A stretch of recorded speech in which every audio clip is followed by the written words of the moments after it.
You're listening to the Alpha's Love Stories, romantic audiobooks that will make your heart race. Don't forget to subscribe for more enchanting love tales. Chapter 1.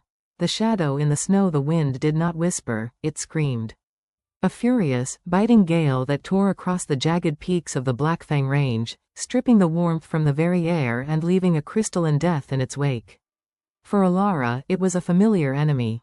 This deep, aching cold had lived inside her long before the first snows of this brutal winter had ever fallen. It was a chill of the spirit, a frost that had settled in her bones on the day her world had ended.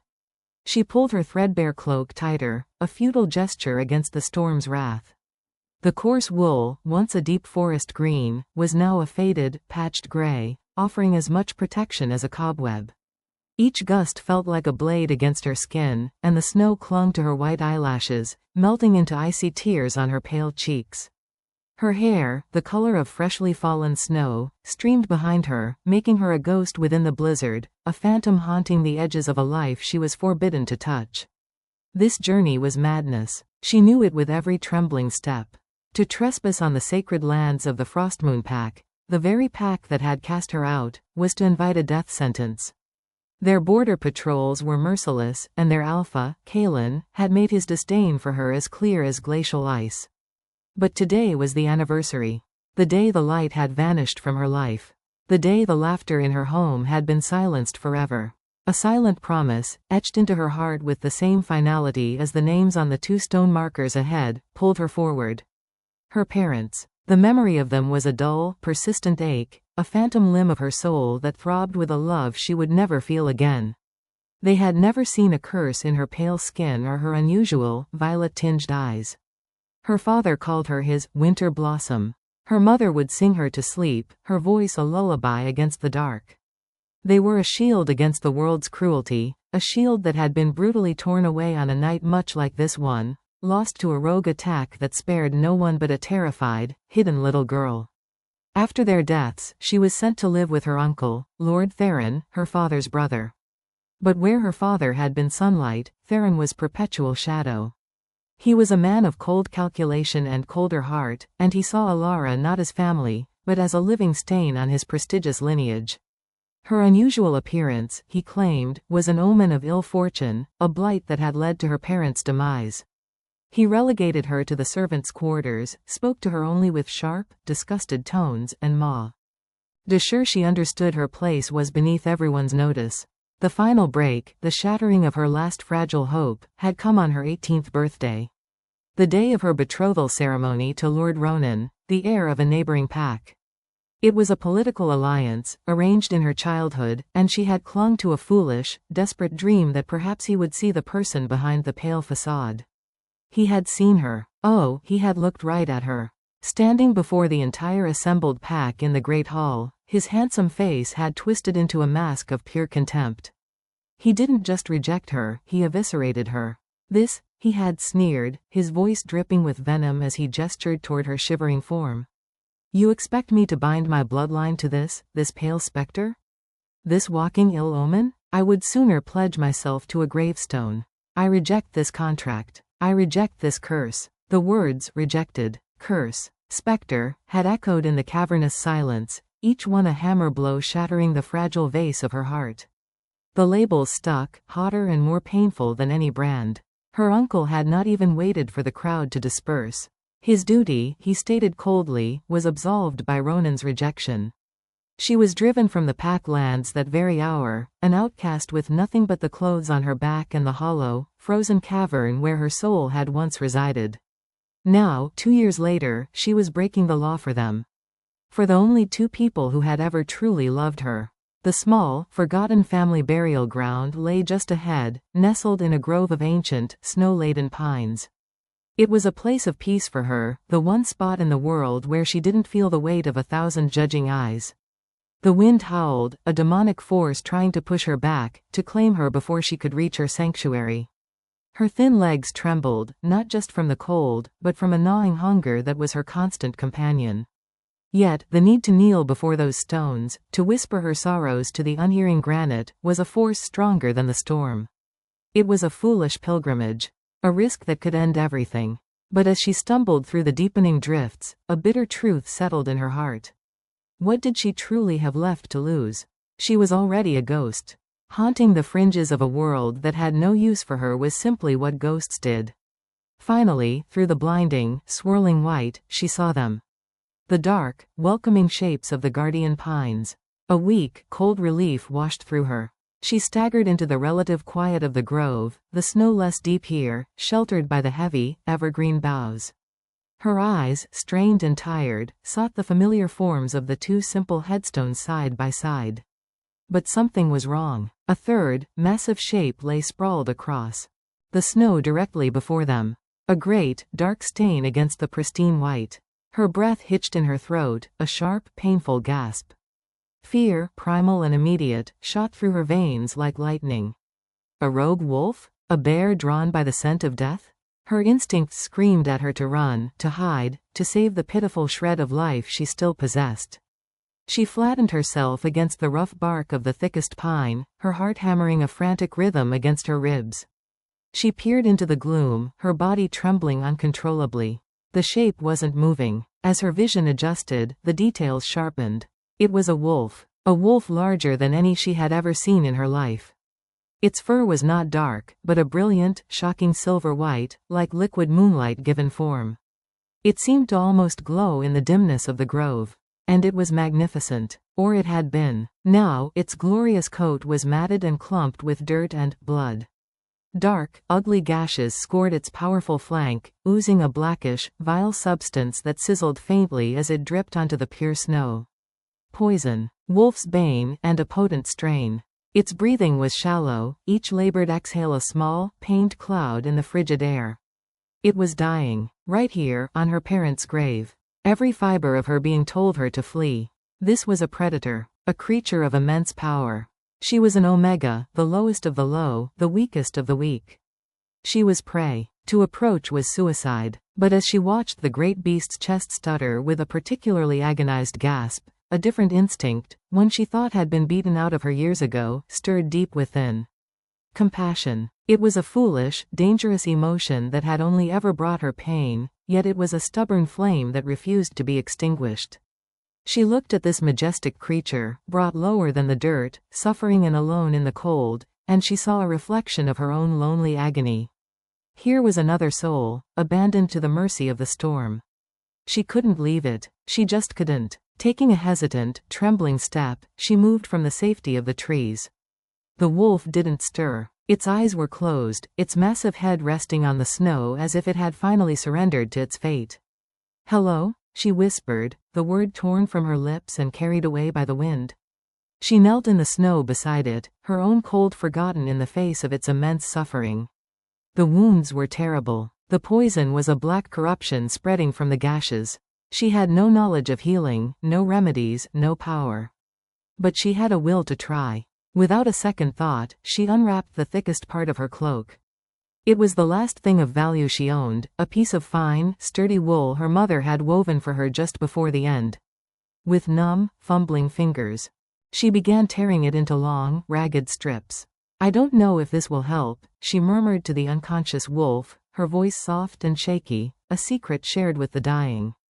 "But it's all I have." She gently cleaned the edges of the wounds with handfuls of clean snow, her touch as light as a falling feather. The wolf flinched in its deep sleep, a low, pained growl rumbling deep in its chest, a sound of distant thunder, but it did not wake. She took the strips of her mother's cloak, her last tangible connection to warmth and love, and began to bind the wounds, staunching the flow of the poisoned blood as best she could. As she worked, the profound loneliness that was her only companion pressed in on her, and the words began to spill out, a quiet, desperate confession to this silent, dying king.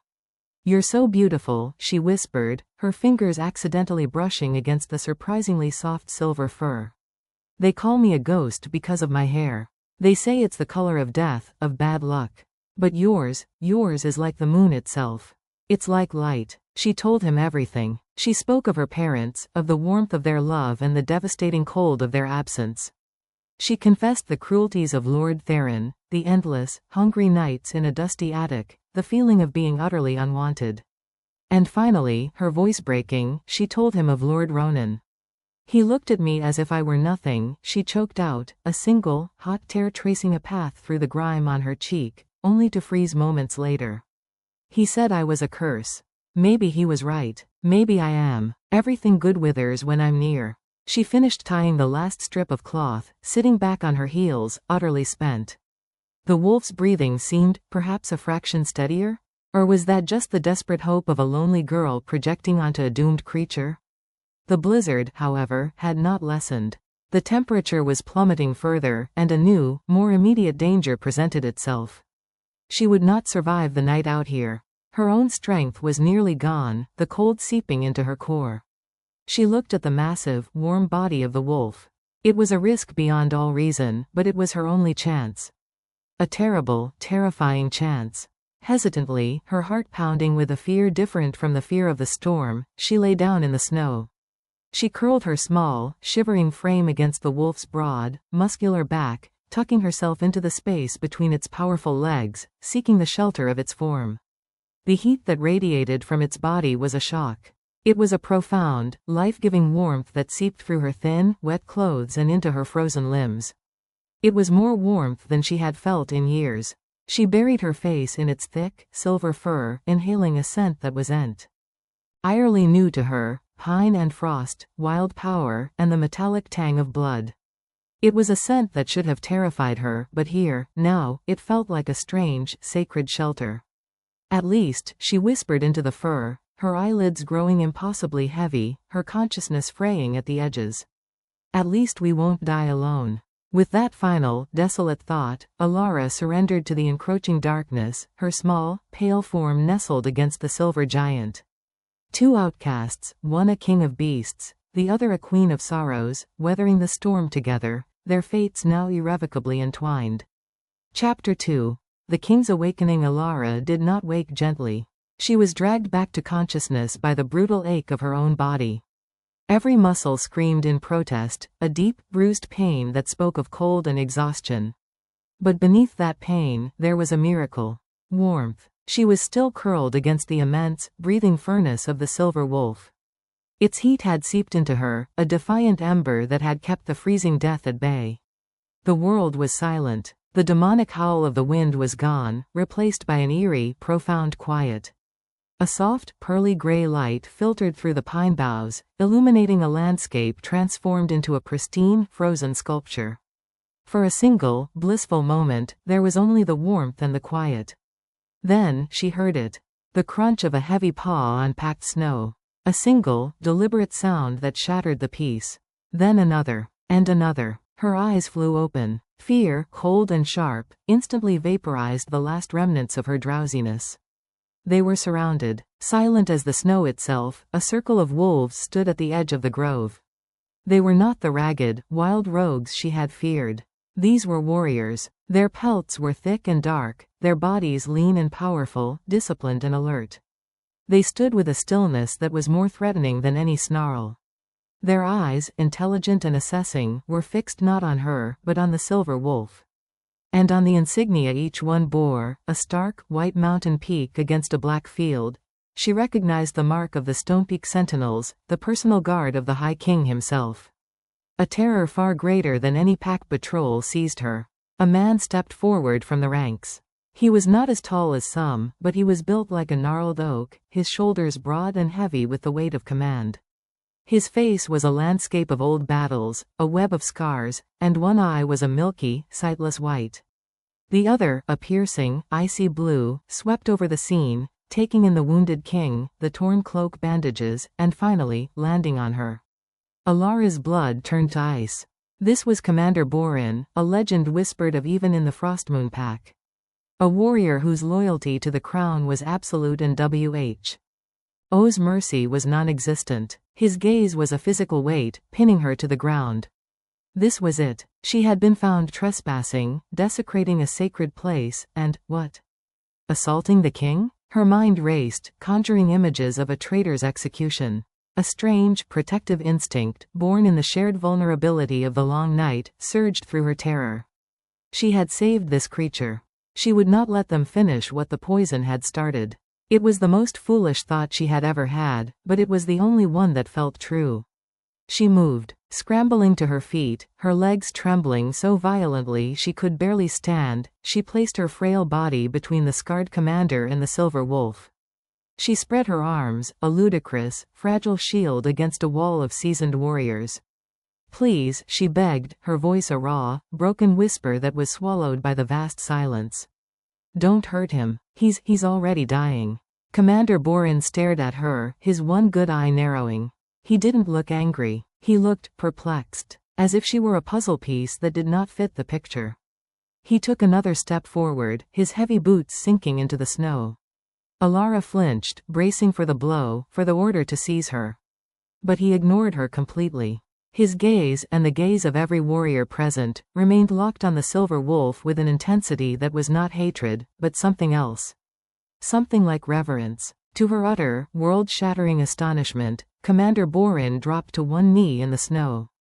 The sound of his armored knee hitting the ground was a dull thud that seemed to shake the very grove.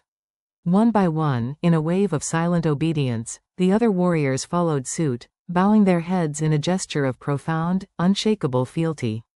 What was happening? Who was this wolf that commanded such devotion from the most feared soldiers in the kingdom? The air in the clearing began to change.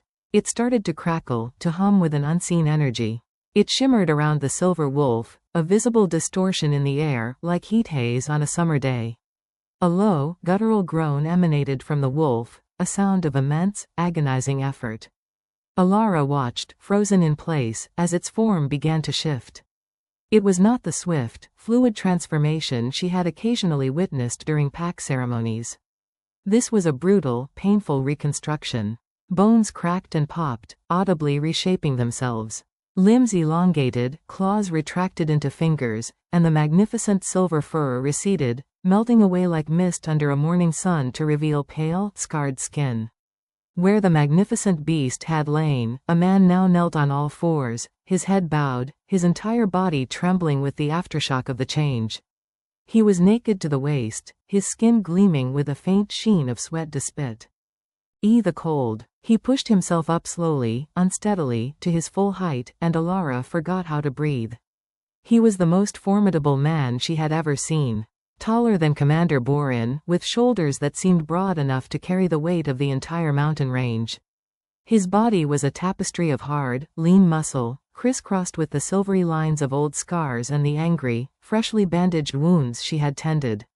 But it was his face, and his hair, that held her captive.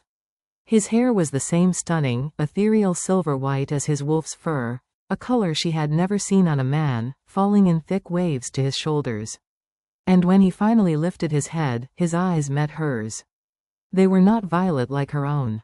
They were the color of a stormy sky, a deep, piercing gray that seemed to see not just her, but straight through her, into the very core of her being. They held an ancient, weary power, a depth of age and authority that struck her with the force of a physical blow. This was no ordinary alpha. This was something more. This was royalty. Commander Borin rose to his feet, his voice thick with a relief so profound it was almost painful to hear. "Your Majesty," he said, the words a reverent exhale. "King Theron. We tracked the assassin's trail, but it vanished in the blizzard. We feared the worst. King Theron. The Alpha King. The supreme ruler of all the northern territories. A living legend, a figure from fireside tales and history scrolls. He was supposed to be 1,000 miles away in his impenetrable fortress, the Stone Peak Citadel. What was he doing here, on the remote, contested edge of the Frostmoon lands, wounded and left for dead?" King Theron swayed slightly, and Borin moved to support him, but the king waved him off with a sharp, imperious gesture. His storm-gray eyes never left Elara. They were filled with a dawning, terrifying comprehension. "I was ambushed," the king said, his voice a low, gravelly rumble that vibrated through the soles of her feet. It was the voice of the mountain itself. A dozen of them, hired blades from the southern clans.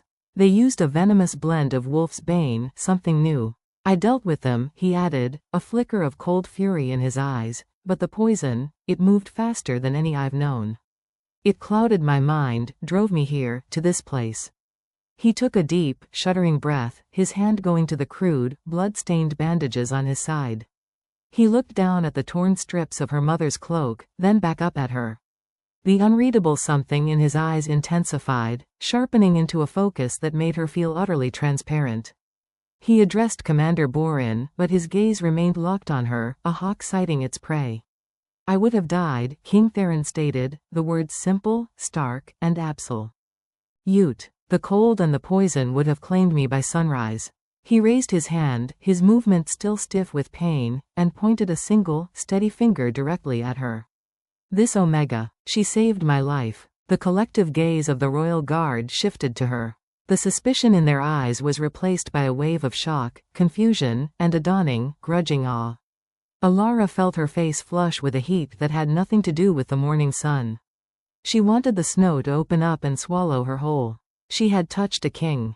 She had spoken to him as if he were a lost pup. She had used her mother's last gift to bind his wounds. She had huddled against his naked skin for warmth. The sheer, blasphemous enormity of her actions crashed down upon her, and she began to tremble anew. This time, not from cold, but from pure, unadulterated terror. What had she done? King Theron took a step toward her, his movement deliberate, his power a palpable force that filled the clearing. He was a mountain of a man, and she felt like a fragile sapling about to be uprooted by his presence. She wanted to shrink, to become invisible, but his stormy gaze held her fast, a prisoner of his attention. As he drew closer, the air between them thickened once more, charged with that same strange energy from his transformation. It was a pulling, a magnetic force. A spark, bright and hot and entirely internal, leapt within her chest. It was not a physical touch, but she felt it all the same, a jolt that ran up her spine and made every nerve ending sing. It was a feeling of a door, long locked and forgotten, being blown open by a hurricane. Theron stopped dead, his powerful body going rigid. His storm-gray eyes widened, the pupils dilating until they were almost black. The look on his face was one of utter, profound, world-altering astonishment. He stared at her, not as a king looks at a subject, or a man looks at a stranger, but as if he were seeing the answer to a question he had been asking for 100 lonely years. He breathed a single word. A word that shattered the morning's quiet and the very foundations of Elara's world. Fated. The word was not a question. It was a statement of absolute, unshakable fact. It hung in the frozen air, imbued with the weight of centuries, of destiny, of a magic older than the mountains themselves. Elara's mind went blank. It was as if her thoughts had been wiped clean. Fated. The Alpha King's fated one. It was impossible. It was a cosmic joke, a cruel trick played by a capricious moon. The Solara, the weaver of destinies, could not be so insane. She was Elara, the outcast, the rejected, the pale ghost. She was broken, worthless, utterly alone. Her voice, when she found it, was a pathetic, strangled squeak. No, she whispered, shaking her head so frantically that her white hair whipped across her face. She took a stumbling step back, her heels catching in the snow. No, you're mistaken. The poison, it must be making you hallucinate. I'm nobody. The king's expression softened, the shock giving way to a look of such intense, bone-deep certainty that it terrified her more than any anger could have. The goddess does not make mistakes, he said, his voice gentle but firm, leaving no room for argument. It was the voice of a man who knew the truth of the world and would not be swayed from it. I have waited 2 centuries for this moment. I would know my other half when I stand before her. But you don't see me, she cried, the words tearing from her throat, raw with the pain of a lifetime. You see what you want to see.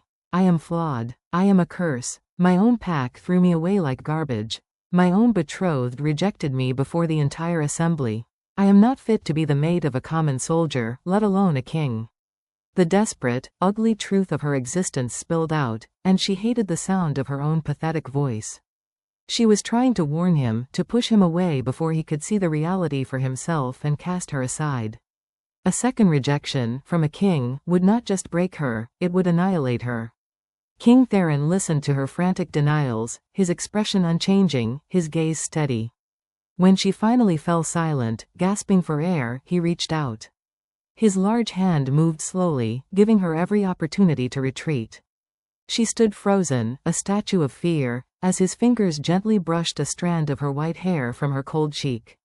His touch was like a brand, sending a shiver of something that was not fear, but something warmer, something terrifyingly new, through her entire body.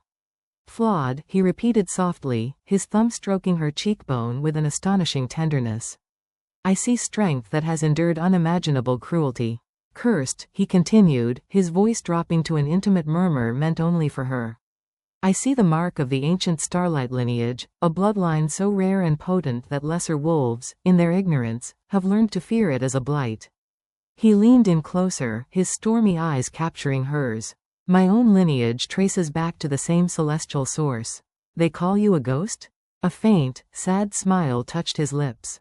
Then we are both phantoms, you and I. He straightened up, his gaze sweeping over his stunned warriors.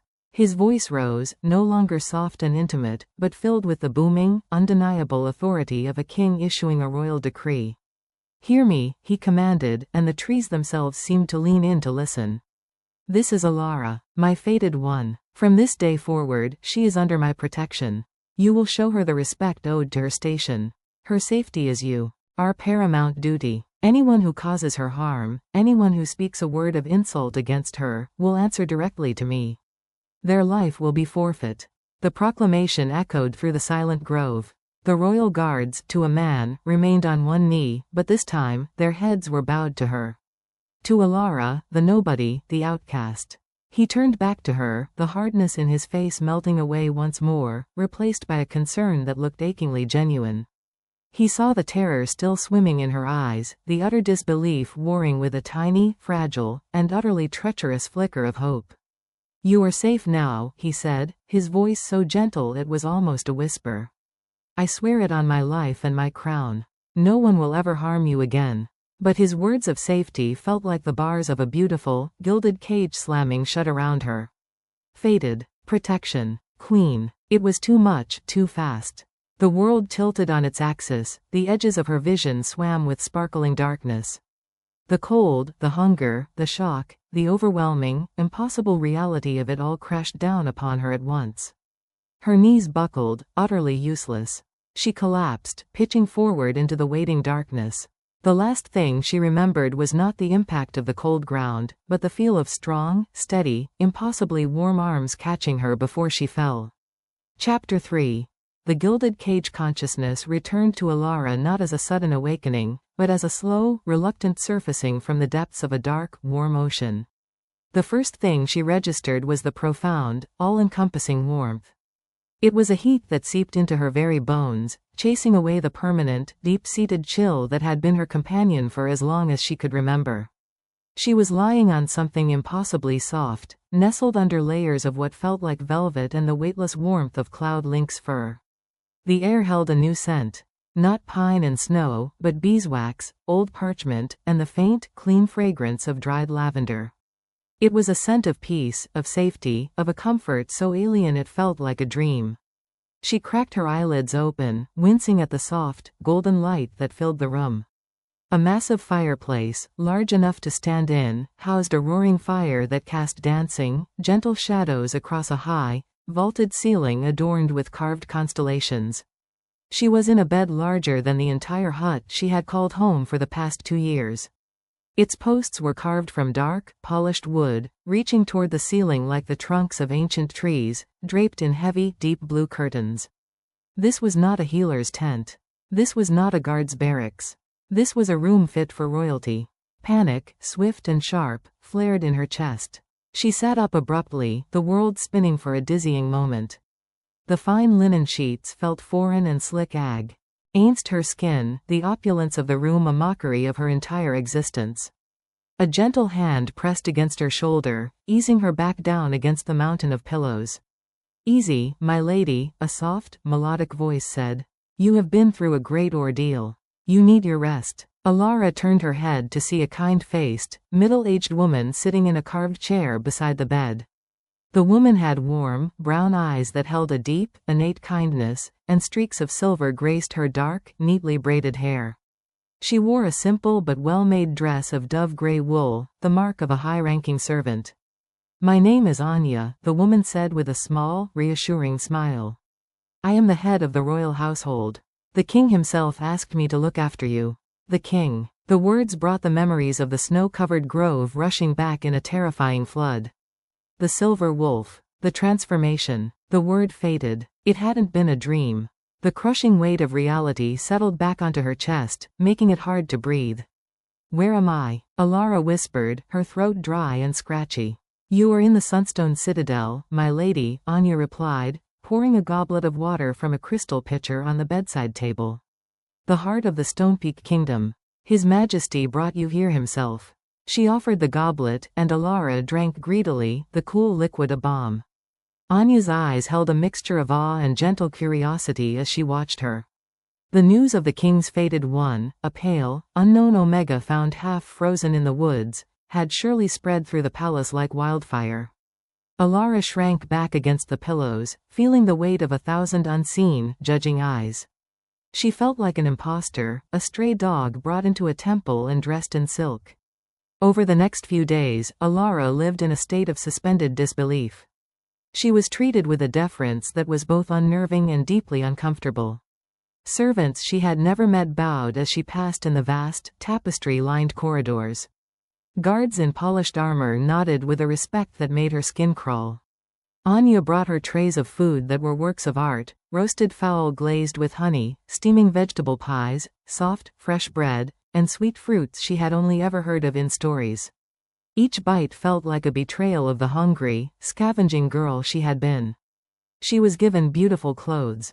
Soft wool dresses in shades of ivory, silver, and pale blue, and a cloak lined with the same impossibly soft fur as her blankets.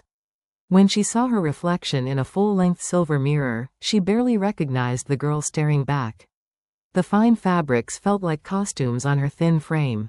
The girl in the mirror had clearer eyes and slightly more color in her cheeks, but inside, she was still the same broken, worthless Omega. The gilded cage was beautiful, but it was still a cage. King Theron was the soul of patience. He seemed to possess an innate understanding of her fear and fragility. He did not press her, did not demand she accept the bond that hummed between them like a trapped hummingbird. He did not speak of fate or destiny. Instead, he gave her space, but he was always a steady, reassuring presence. He would invite her to walk with him in the vast, snow-dusted palace gardens, a walled paradise where evergreen hedges formed intricate mazes and frost-kissed roses clung to ancient trellises. During these walks, he spoke of simple things. He pointed out the different species of winter-blooming flora, telling her his mother had cultivated them centuries ago. He told her stories of the citadel's founding, of the first wolves who had carved these halls from the heart of the mountain. He spoke of his own long life, not with boasting, but with a weary honesty that surprised her. He confessed that the centuries of rule had been lonely, that he had begun to believe the Solara had destined him to rule alone forever. And he talked about their shared trait, the silver-white hair.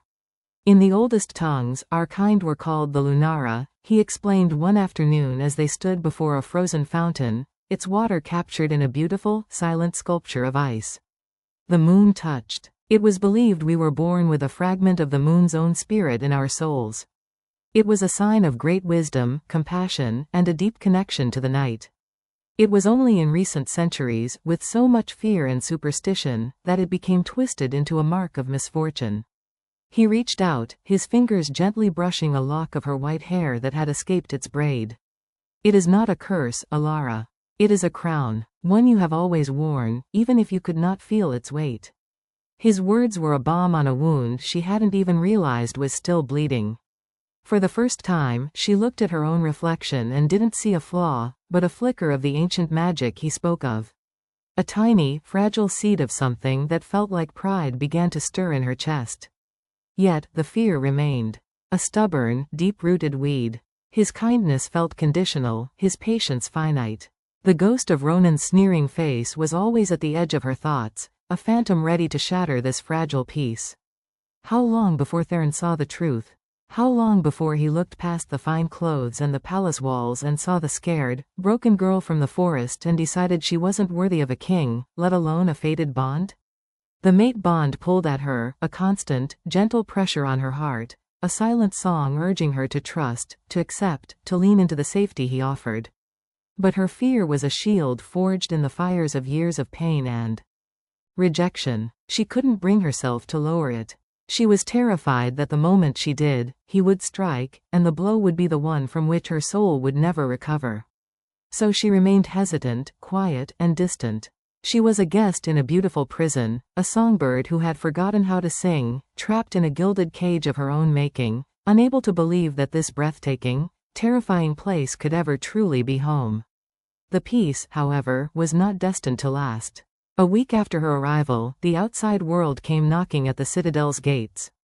Elara was in the great library, a cavernous room that smelled of leather and wisdom, tentatively tracing the embossed titles on the spines of books she was too afraid to touch, when she heard the commotion in the main hall. The sound of unfamiliar voices, the clatter of armor, the formal tones of the royal herald. Curiosity, a dangerous emotion she thought she had buried, prickled at her. She moved silently to the arched entrance of the library and peered out from behind a towering shelf of scrolls. A delegation from a visiting pack was being announced. Her blood turned to ice in her veins when she saw their banner, held high by a standard bearer. A snarling, jet-black wolf on a field of frosty gray. It was the sigil of the Shadowmoon Pack. Her heart began to pound, a frantic, terrified drum against her ribs. And then she saw them.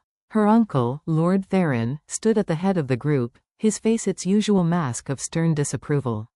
And beside him, looking arrogantly handsome and insufferably self-important in his formal attire, was Lord Ronan. The sight of them stole the air from her lungs. This was her worst nightmare, stepping out of the shadows and into her fragile new reality. They were here, in her sanctuary. Instinct took over. She recoiled, melting back into the deep shadows of the library, her mind screaming at her to run, to hide. If they saw her, what would they do? What would they say? They would expose her. They would tell the king what she truly was, a rejected, worthless omega, an embarrassment. And then he would see. The kindness would vanish from his stormy eyes, replaced by the same disgust she knew so well. She tried to slip away, to find one of the hidden passages Anya had shown her, a route back to the safety of her chambers.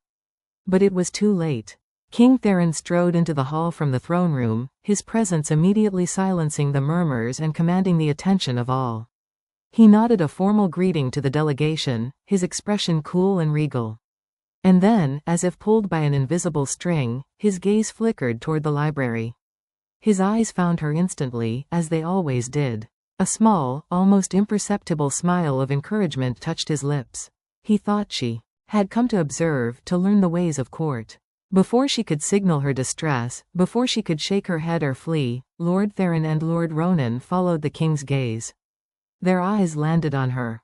For a moment, there was only confusion on their faces. They saw a woman in a gown of silver-gray velvet, her white hair elegantly braided with threads of moonstone, standing in the king's library. A lady of the court. Then, recognition dawned. It was slow, then shockingly fast. Ronan's eyes widened, and a slow, cruel, disbelieving smirk spread across his handsome face. He saw not a future queen, but the same pathetic omega he had thrown away, somehow dressed in borrowed finery. Lord Theron's expression soured, his lips thinning into a familiar line of pure disgust.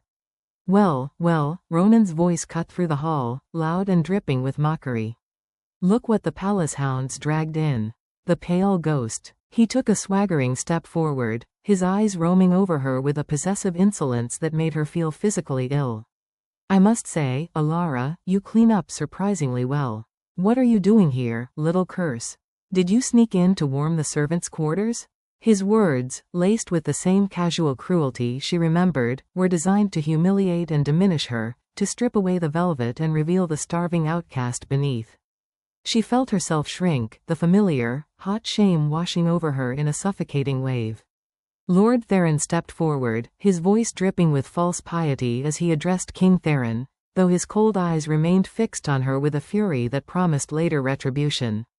Your Majesty, he said, bowing slightly. I must apologize for this creature. She is a disgrace from our pack, an outcast we were forced to banish for the good of all. She has a habit of wandering where she does not belong and spinning lies to gain sympathy. Ronan took another step, his smirk widening as he reached for her arm, as if she were a piece of lost property he had every right to reclaim. She is still Frostmoon property, technically, he sneered. Whatever trouble she has caused you, we will take her off your hands. You will come with us now, Omega. He saw her as nothing. A stray to be collared and dragged back to the kennel. His fingers were inches from her wrist, and Elara was frozen, trapped between the past she feared and the future she couldn't believe in. She closed her eyes, waiting for the touch that would shatter this beautiful, terrible dream. Chapter 4. The King's Decree. The blow never landed. Instead, a sound filled the great hall that would be seared into Elara's memory forever. It was not the clash of swords, but something far more visceral, the sickening, wet crack of breaking bone, followed by a high, sharp scream of pure ag. Oni. Her eyes flew open. King Theron stood between her and Ronan, a solid, immovable wall of fury. He had moved with a speed that defied sight. His hand was clamped around Ronan's outstretched wrist, his grip so brutal that the bones had given way instantly.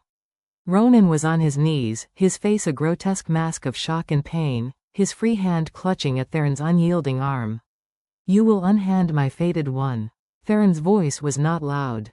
It was a low, deadly growl, colder than the deepest glacier, and it promised not just pain, but annihilation. He did not shout. He did not need to. The sheer, concentrated power in his tone silenced the hall more completely than any roar. He squeezed, and another pathetic whimper escaped Ronan's lips. In that moment, King Theron unleashed his alpha aura. It was not the simple pressure of a dominant wolf. This was the full, unrestrained power of an ancient king, a force that had shaped mountains and carved out kingdoms. It crashed down upon the hall like a physical weight, a suffocating blanket of raw, terrifying authority. The members of the Frostmoon delegation did not just kneel, they crumpled. They fell to the polished marble floor, gasping for air as if the very atmosphere had turned to stone. Lord Theron, her uncle, collapsed forward, his hands splayed on the cold stone, his body trembling uncontrollably, his face a pale canvas of terror as the full, horrifying gravity of his error dawned on him. Theron's storm-gray eyes, now blazing with a fury that was truly divine in its wrath, were locked on the weeping Ronan. You dare, he hissed, the words vibrating with a power that made the air hum. You dare to lay your filthy hands on your queen. He shoved Ronan away with a contemptuous flick of his wrist, sending the man sprawling onto the floor, cradling his shattered arm. You speak of curses? The king's voice rose, echoing off the vaulted ceiling, reaching every corner of the vast space. The only curse here is your own monumental arrogance. The Solara herself gifted you with a treasure beyond your meager comprehension, and you were too blind, too arrogant to see it. You cast away a diamond and settled for common gravel. He turned his wrathful gaze upon Lord Theron, who flinched as if struck. And you, the king's voice dripped with contempt. You, who were sworn by blood to protect her. You, who should have been her shield. You became her tormentor. You called her a disgrace. Theron took a step forward, and the older man seemed to shrink. You are the disgrace. You are a stain upon the very title of Alpha, a blight on the honor of your pack. He drew himself up to his full, imposing height. The very air seemed to bend to his will, to bow to his righteous anger. This was no longer the patient man from the guard. N.S. This was the Storm King of legend. This is my decree, he boomed, his voice the sound of final judgment. The Frostmoon Pack is hereby stripped of its northern hunting rights and its seat on the High Council until I deem its honor restored. You will return to your lands, and you will remove these two from all positions of power and influence. They will live out their days as the lowest of omegas within your pack, stripped of all rank, title, and privilege. They will know the hardship they so carelessly inflicted. He paused, letting the sentence hang in the air, a heavy and humiliating fate. Then his eyes narrowed, and his voice dropped to a whisper that was somehow more terrifying than his shout. And if I ever hear, if I ever even suspect that Elara's name has been spoken within your territory with anything less than the utmost reverence, I will not send a warning. I will not send a tax. I will lead my army to your gates myself, and I will wipe the Frostmoon Pack from the face of this earth. There will be no songs to remember you by. Do you understand? The final question was not a request. It was a threat, absolute and unyielding. Scrambling, weeping, humiliated, Ronan and Lord Theron, along with their terrified delegation, crawled and stumbled their way out of the great hall, their pride and power left in tatters on the king's marble floor. The massive oak doors swung shut behind them with a resonant, final thud. The hall was silent once more, the oppressive weight of the king's aura slowly receding, leaving behind a ringing quiet. And in that silence, a single sound could be heard. A soft, broken sob. Elara stood exactly where Theron had shielded her. Tears streamed down her face, hot and unchecked. But they were not tears of fear. They were not tears of shame. They were tears of profound, earth-shattering, soul-deep relief. The walls she had built around her heart, the shield of fear she had carried for so long, had not just cracked. They had been utterly obliterated, vaporized by the ferocity of his defense, by the unwavering certainty of his belief in her. He had not listened to them. He had not doubted her. He had not cast her out. He had stood before her tormentors, the men who represented her every failure and humiliation, and he had called her a treasure. He had called her his queen. He had shattered the bones of the man who rejected her and stripped the power from the uncle who despised her. For her. He had fought for her. For the first time in her entire life, someone had looked at the world that sought to break her and had broken it instead. The last of her doubts, the last of her fears, washed away in the flood of her tears, leaving behind only the pure, brilliant, terrifying warmth of the bond that connected her to this magnifique. Fearsome king. As the echo of the closing doors faded, Theron's rigid posture softened. The terrifying Storm King vanished, and in his place was the man who had spoken to her of winter roses and ancient lineages. He turned to her, his silver eyes filled with a fierce, protective tenderness. He saw her tears, and a flicker of concern crossed his face. He reached for her, his movements slow and gentle, giving her every chance to pull away. This time, she did not flinch. She did not retreat. She collapsed against him, burying her face in the hard, warm strength of his chest, her hands clutching the fabric of his tunic as if he were the only solid thing in a spinning, chaotic universe. He held her, one hand cradling the back of her head, the other a steady, secure pressure on her back, simply letting her cry. He was her anchor in the storm, her shield, her sanctuary. The scent of him, frost and cedar and raw, untamed power, enveloped her, and for the first time, it did not frighten her. It felt like coming home. I was so scared, she finally whispered against his chest, her voice muffled and thick with tears. I know, he murmured into her hair, his deep voice a comforting vibration against her ear. I am sorry you had to endure their presence. I should have foreseen this. It will not happen again. Her tears began to subside, replaced by a sense of calm she had never known was possible. It was a quiet that went deeper than the absence of sound. It was the stillness of a soul that has finally, after a long and terrible war, found peace. She pulled back just enough to look up at him, her tear-streaked face open and vulnerable. The fear was gone from her violet eyes, replaced by a dawning wonder and a certainty that felt as deep and true as the stone beneath their feet. You called me a treasure, she said, her voice filled with awe. He smiled, a genuine, breathtaking smile that lit the stern planes of his face and made him look younger, lighter. Because you are, he said, his thumb gently wiping a stray tear from her cheek. You are the most precious treasure in all my kingdom, Elara. More valuable than any crown, any land, any title. Taking a deep, shuddering breath, she met his gaze, her own eyes clear and resolute. The hesitation was gone. The internal war was over. All that was left was the undeniable truth of the bond that pulsed between them, a living, breathing entity of light and warmth, now fully acknowledged. I accept, she said, her voice quiet but strong, ringing with a newfound confidence that echoed in the silent hall. I accept the bond, Theron. She saw the immense tension he had been carrying in his powerful shoulders finally dissolve. A wave of profound, almost heartbreaking relief washed over his face, so potent it was nearly tan. Gibble. I choose you, she added, the words feeling more right than anything she had ever spoken. She needed him to know this wasn't just fate or destiny for her. It was a choice. Her choice. The first real, powerful choice she had ever made for her own heart. His storm-gray eyes shone with a joy so intense it stole her breath. And I, he said, his voice thick with an emotion that resonated deep within her own soul, will spend every day of my long life ensuring you never, for a single moment, regret that choice. He did not kiss her. He did not need to. The moment was too profound, too sacred for such a simple gesture. Instead, he gently cupped her face in his large, warm hands, his thumbs stroking her cheeks. He looked at her as if she had hung the moon and stars solely for his pleasure. A brilliant, golden light blossomed within her chest, so bright she was surprised it didn't illuminate the entire hall. It was fire and lightning, peace and sanctuary, all at once. The mate bond, once a tentative thread, now sealed itself between them, a permanent, unbreakable connection, a symphony of two souls finally playing in perfect harmony. In the warmth of his hands and the certainty in his eyes, she was no longer the outcast, the ghost, the curse.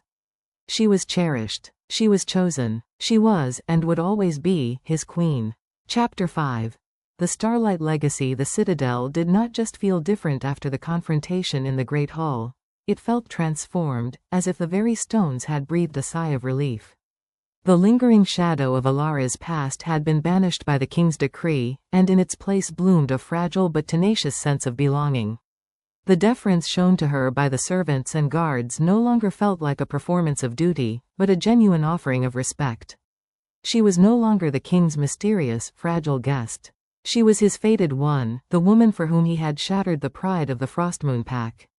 Elara found her steps were lighter as she walked the corridors with Anya, her gaze lingering less on the shadows and more on the tapestries depicting the history of the Stonepeak Kingdom. She began to recognize the faces of the guards, offering them a small, tentative smile which they returned with a respectful dip of their heads. The gilded cage was opening, its door swung wide by Theron's unwavering faith. He continued their walks in the garden, but the conversations shifted. They were no longer just about the history of the citadel or the names of flowers. Now, he spoke of the present, of the intricate workings of his court. The High Council is comprised of the alphas of the 7 major packs, he explained one afternoon as they walked along a path lined with frost-kissed topiaries. They are proud, powerful, and often stubborn. Hay will have heard the rumors of your arrival by now. And they will have questions. Elara's steps faltered slightly. Questions about me? About us, he corrected gently. About the bond. And about your lineage. He stopped, turning to face her, his storm-gray eyes serious. The story of what happened with the Frostmoon delegation will have spread. They will know of your white hair, your violet eyes. They will whisper the same old superstitions your uncle did. A familiar chill, the ghost of her old life, tried to creep back into her heart. They will think I am a curse. Theron shook his head, a determined light in his eyes. No, they will be given the truth. A truth that has been forgotten by many, but is remembered here, in the oldest archives of this citadel. He offered her his arm. Come, there is something I wish to show you. He led her not to the great library, but deeper into the heart of the palace, down a spiraling staircase carved directly into the mountain.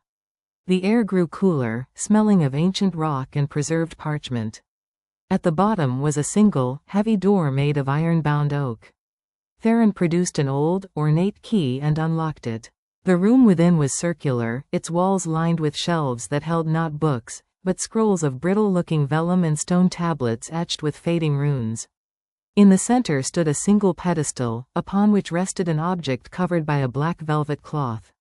This is the memory chamber, Theron said, his voice hushed in the sacred quiet. Here is kept the history of our people from a time before the packs were divided, when we were one people under the same moon. He moved to the pedestal and carefully lifted the velvet cloth. Beneath it was not a crown or a weapon, but a large, polished disc of obsidian, so black it seemed to drink the light from the single torch burning on the wall. As Elara drew closer, she saw that its surface was not smooth. Delicate veins of silver ran through it, catching the light and shimmering with a soft, internal luminescence, like a map of the starry sky. It's beautiful, she breathed. This is the star mirror, Theron said. It does not show your reflection. It shows the reflection of your bloodline, the echo of your soul's origin. He looked at her, his expression solemn. Place your hand upon it, Elara. A flutter of nervousness stirred in her stomach. What if it showed nothing? What if it confirmed that she was just a pale aberration, a mistake of nature? She glanced at Theron, and the steady certainty in his gaze gave her courage. Stepping forward, she took a deep breath and pressed her palm flat against the cool, smooth surface of the stone. For a moment, nothing happened. Then, the silver veins within the obsidian began to pulse, slowly at first, then fast. Glowing with a pure, brilliant white light. The light spread from the veins, flowing across the black surface until the entire disk was shining like a fragment of the moon itself. Within the light, images began to form, faint at first, then clearer. She saw a woman with hair as white as her own, her eyes a luminous violet, standing on a cliff under a sky dense with stars.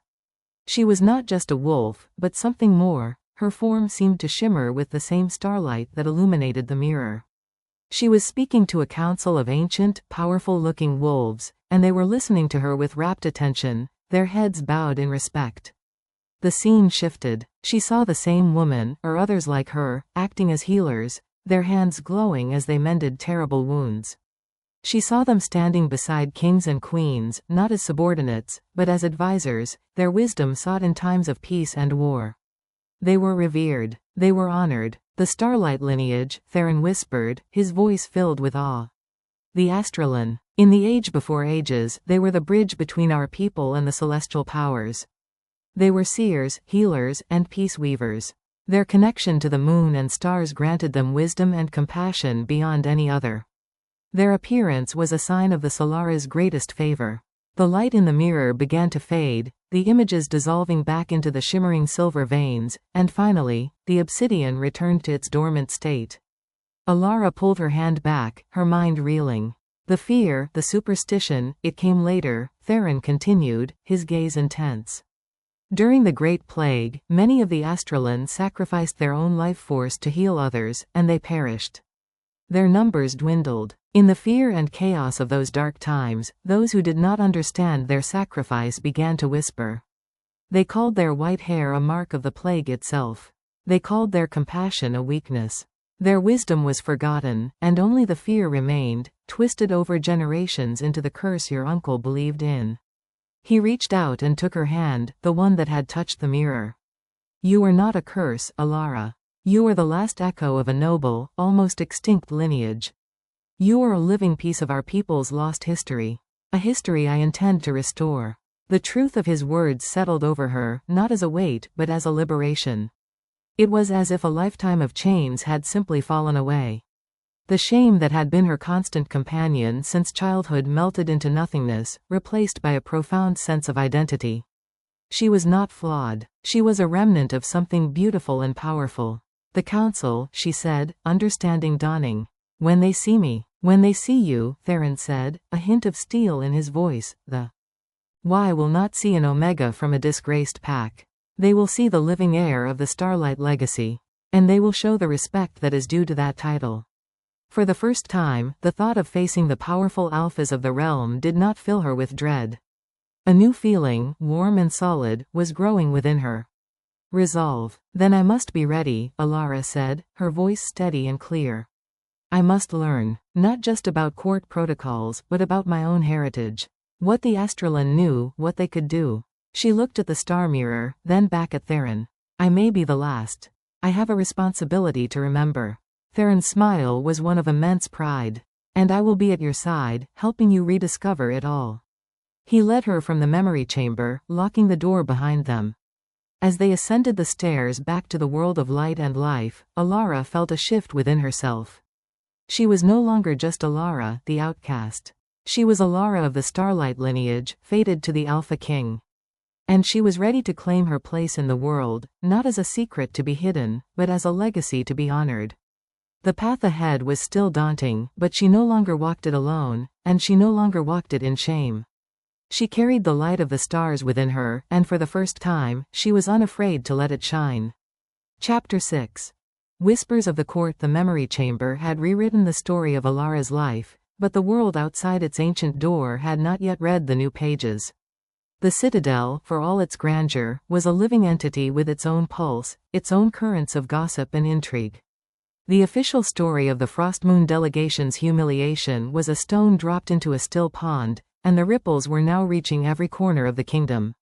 Elara felt it. The respectful nods from the servants now held a flicker of curiosity. The guards' stoic expressions seemed to hold a new question. They had witnessed the king's fury, heard him name her his fated, But they had also seen her, a pale, quiet girl who flinched at sudden noises and spoke in whispers. The contradiction bred whispers. Anya, ever perceptive, confirmed it one morning as she helped Elara dress in a gown of deep midnight blue, embroidered with tiny silver stars, a subtle nod to her newfound heritage.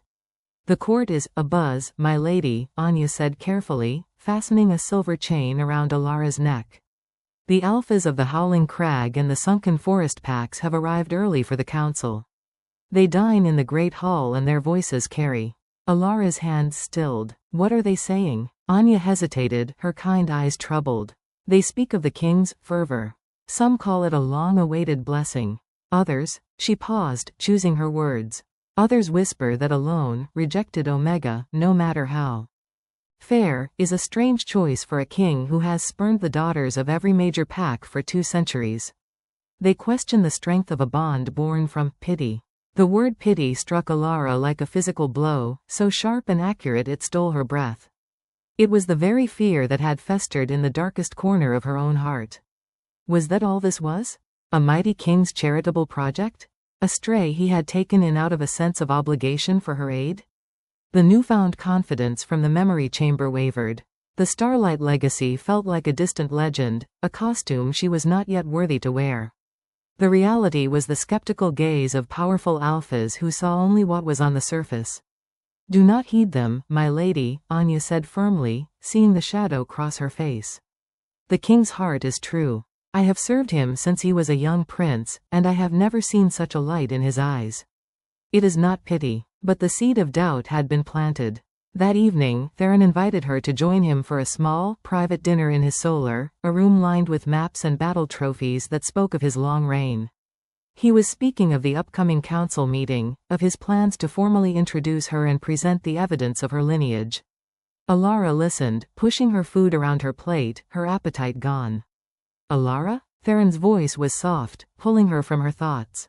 "You are quiet tonight. Is something troubling you?" She looked up, meeting his concerned gaze. The words tumbled out before she could stop them, fueled by the day's anxieties. Do you feel bound to me only because I saved your life?"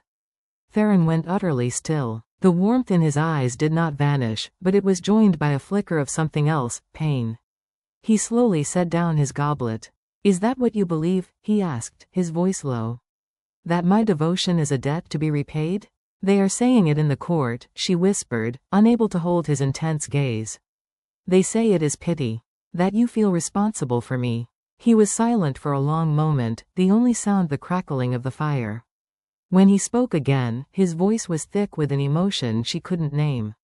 "Look at me, Elara." She forced herself to look up. "The day in the grove," he began, "when I awoke from the poison's grip, my first thought was not of the assassins, nor of my wounds, nor even of the fact that I was alive. My first thought, my only thought, was of the voice." His stormy eyes grew distant, seeing the memory. "A voice that had woven itself through my fevered dreams, a melody of sorrow and strength that called me back from the brink. You spoke of your pain, and in that pain, I heard a resilience that humbled me. You saw a dying beast, a predator, and your first instinct was not to run, but to offer the last shred of comfort you possessed. You gave your mother's cloak, your last memory of warmth, to bind the wounds of a stranger." He stood and came around the table, kneeling beside her chair so that his eyes were level with hers. The king of the Stonepeak Mountains, on his knees before her. "I did not feel pity," he said, each word deliberate and fervent. "I felt awe. I felt reverence. For the first time in 200 years, I felt a loneliness I had carried for so long that I thought it was a part of my soul simply shatter. The bond did not create my feelings for you, Elara. It recognized them. It gave a name to the connection I felt the moment I heard your voice in the snow." Tears welled in Elara's eyes, but they were not tears of sadness. They were tears of the final, stubborn wall around her heart crumbling to dust. "The court will talk," he continued, taking her hand in his. "They will whisper and question and doubt. That is the nature of power. But you must never, ever doubt this. My loyalty to you is not born of debt or pity. It is born of a respect so profound it defies words. It is born of the absolute certainty that the Solara, in her infinite wisdom, did not give me a responsibility. She gave me a gift. She gave me you. He lifted her hand and pressed his lips gently to her knuckles, not a kiss of passion, but one of oath and fealty. The touch was a seal on his words, a balm on her fears. The doubt that had plagued her all day dissolved, replaced by a conviction as solid as the citadel itself. The whispers of the court were nothing more than noise. The only voice that mattered was the one that spoke to her now, with a truth that resonated in the very core of her being. She was not a debt to be repaid. She was a gift to be cherished.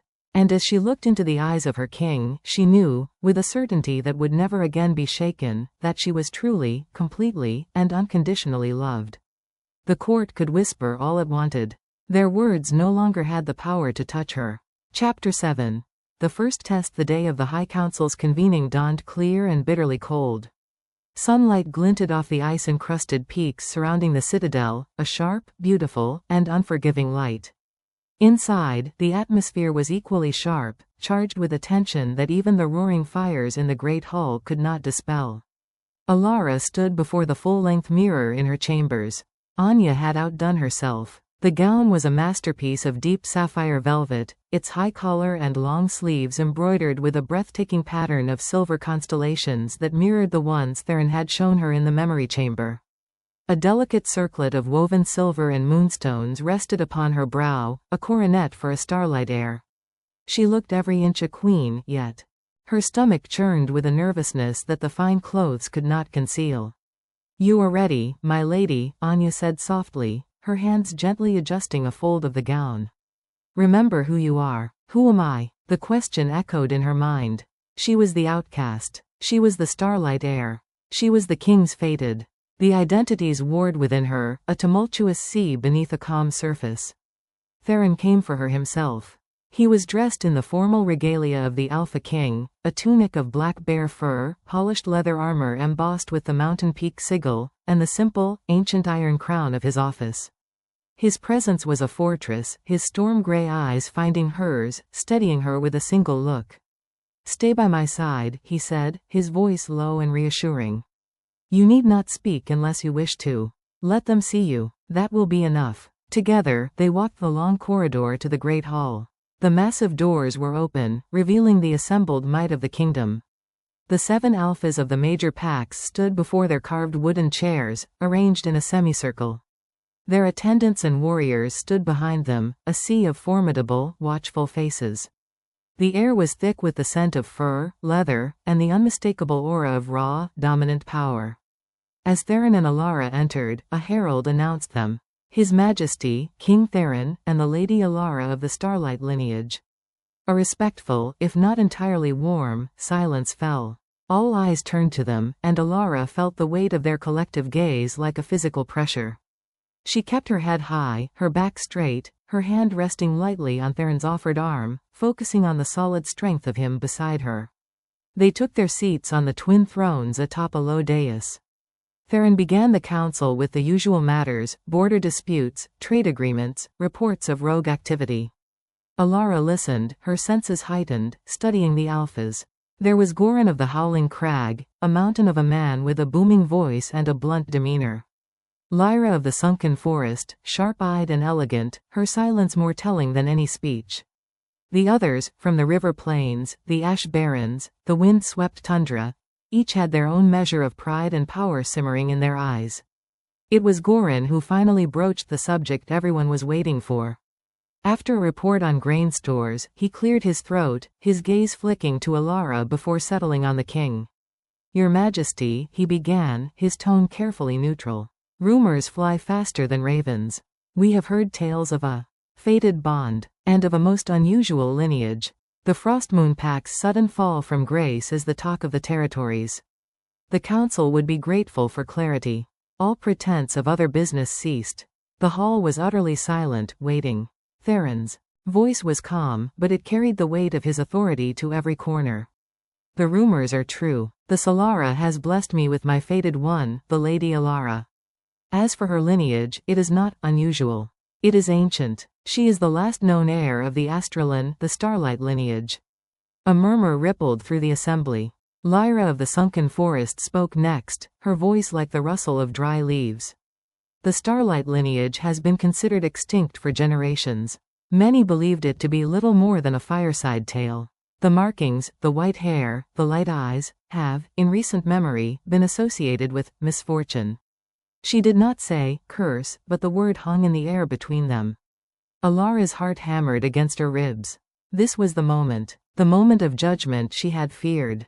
Theron's expression hardened. That misfortune was the ignorance of lesser wolves who forgot their history. The Astralan were our seers and healers. Their sacrifice during the Great Plague saved thousands, and our forgetfulness is our shame. It was then that a new voice joined the fray, smooth as oil and cold as ice. Kael, the Alpha of the Ash Barrens, a man with lean features and calculating eyes, stepped slightly forward. A compelling history lesson, Your Majesty. And we rejoice in your personal happiness. However, the strength of the Stonepeak Kingdom rests not on ancient tales, but on the power of its throne. His eyes slid to Elara, dismissive and sharp. A bond with an Omega, from a disgraced pack, whose purported power lies in a long-lost ability to, what? Read the stars? Forgive me, but it does not inspire confidence in the continued strength of your line. The king's mate must be a pillar of strength, not a relic. The insult was deliberate, veiled in political language, but its sting was profound. Elara felt a hot flush creep up her neck. She saw Theron's knuckles whiten where they gripped the arm of his throne, a storm gathering in his eyes. He was about to speak, to unleash his royal wrath upon Kael. But before he could, something shifted within Elara. The fear did not vanish, but it was suddenly overshadowed by a surge of something else, a fierce, protective anger. Not for herself, but for Theron. For the love he had so freely given her. For the legacy he was trying to restore. She would not be the cause of his council questioning his judgment. She would not be the weak link in his reign. She placed a gentle hand over his, a silent plea for him to wait. Then, she slowly rose to her feet. Every eye in the hall snapped to her. The silence became absolute, shocked. An Omega did not speak unbidden in the High Council. She did not look at Kael. Instead, she let her gaze sweep over the assembled alphas, her violet eyes clear and unnervingly calm.